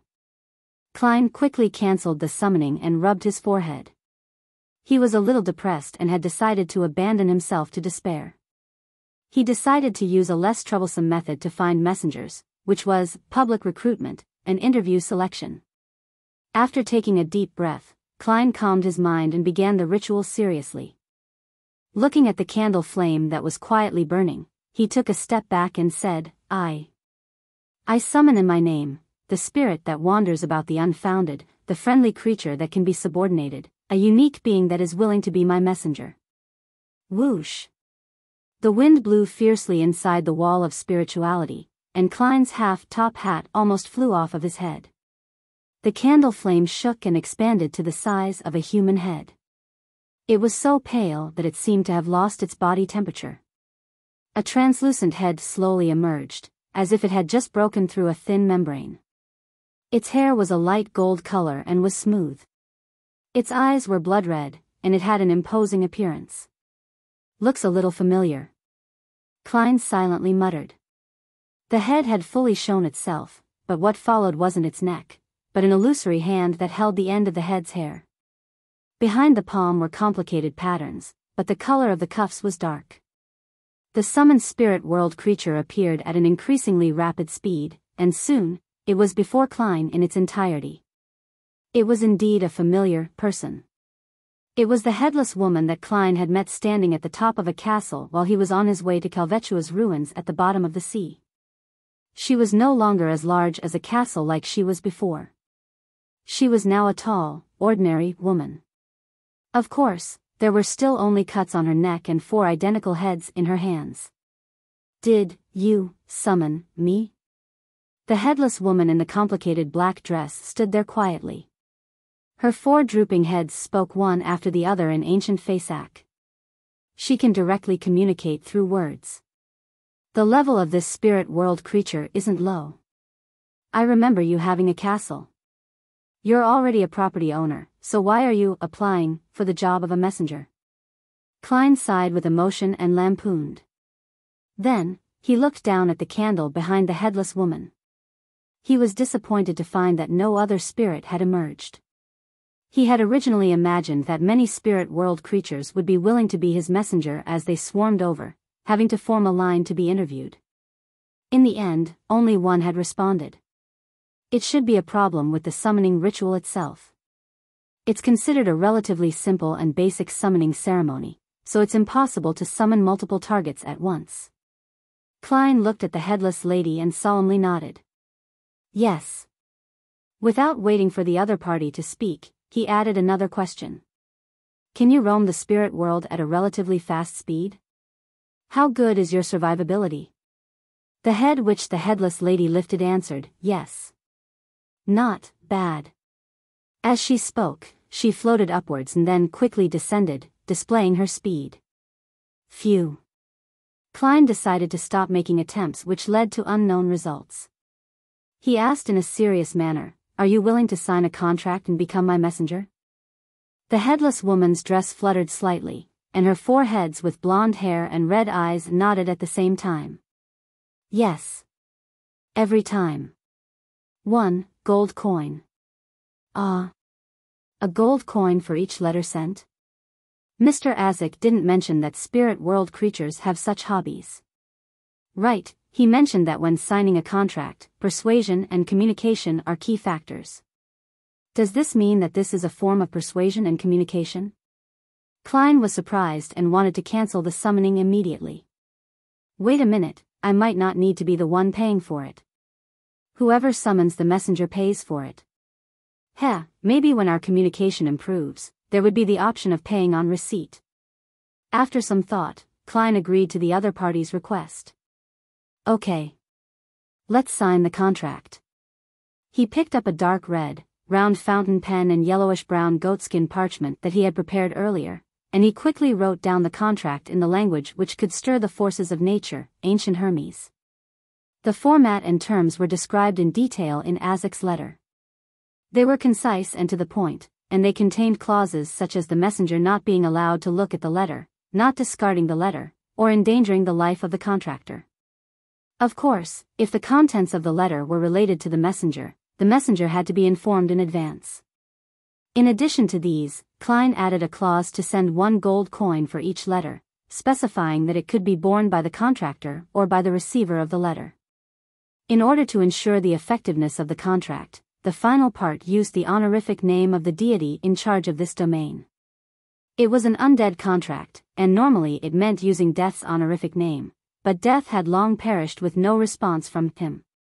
Hence, Azik mentioned that it could be replaced by using the description of someone high in the undead domain or the underworld itself, but the binding force wasn't that strong. Without a doubt, Klein chose the underworld, which had a close relationship with the big shot. The home of all death, the hell hidden deep within the spirit world, the witness of the decay of all living things, one that solely belongs to the kingdom of death. After penning these 4 sentences, the yellowish-brown goatskin parchment began to burn with a green flame, illuminating the gloomy surroundings. After he was done with the text, Klein took out Azik's copper whistle, placed it on the goatskin, and wrote his current name, Gehrman Sparrow. This didn't necessarily require a real name, because his aura would enter the contract.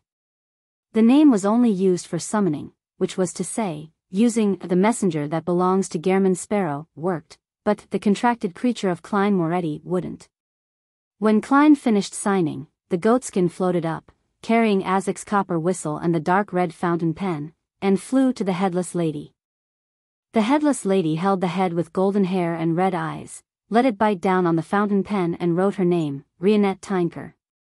The green flames quickly gathered together, wrapping around Azik's copper whistle and the yellowish-brown goatskin parchment.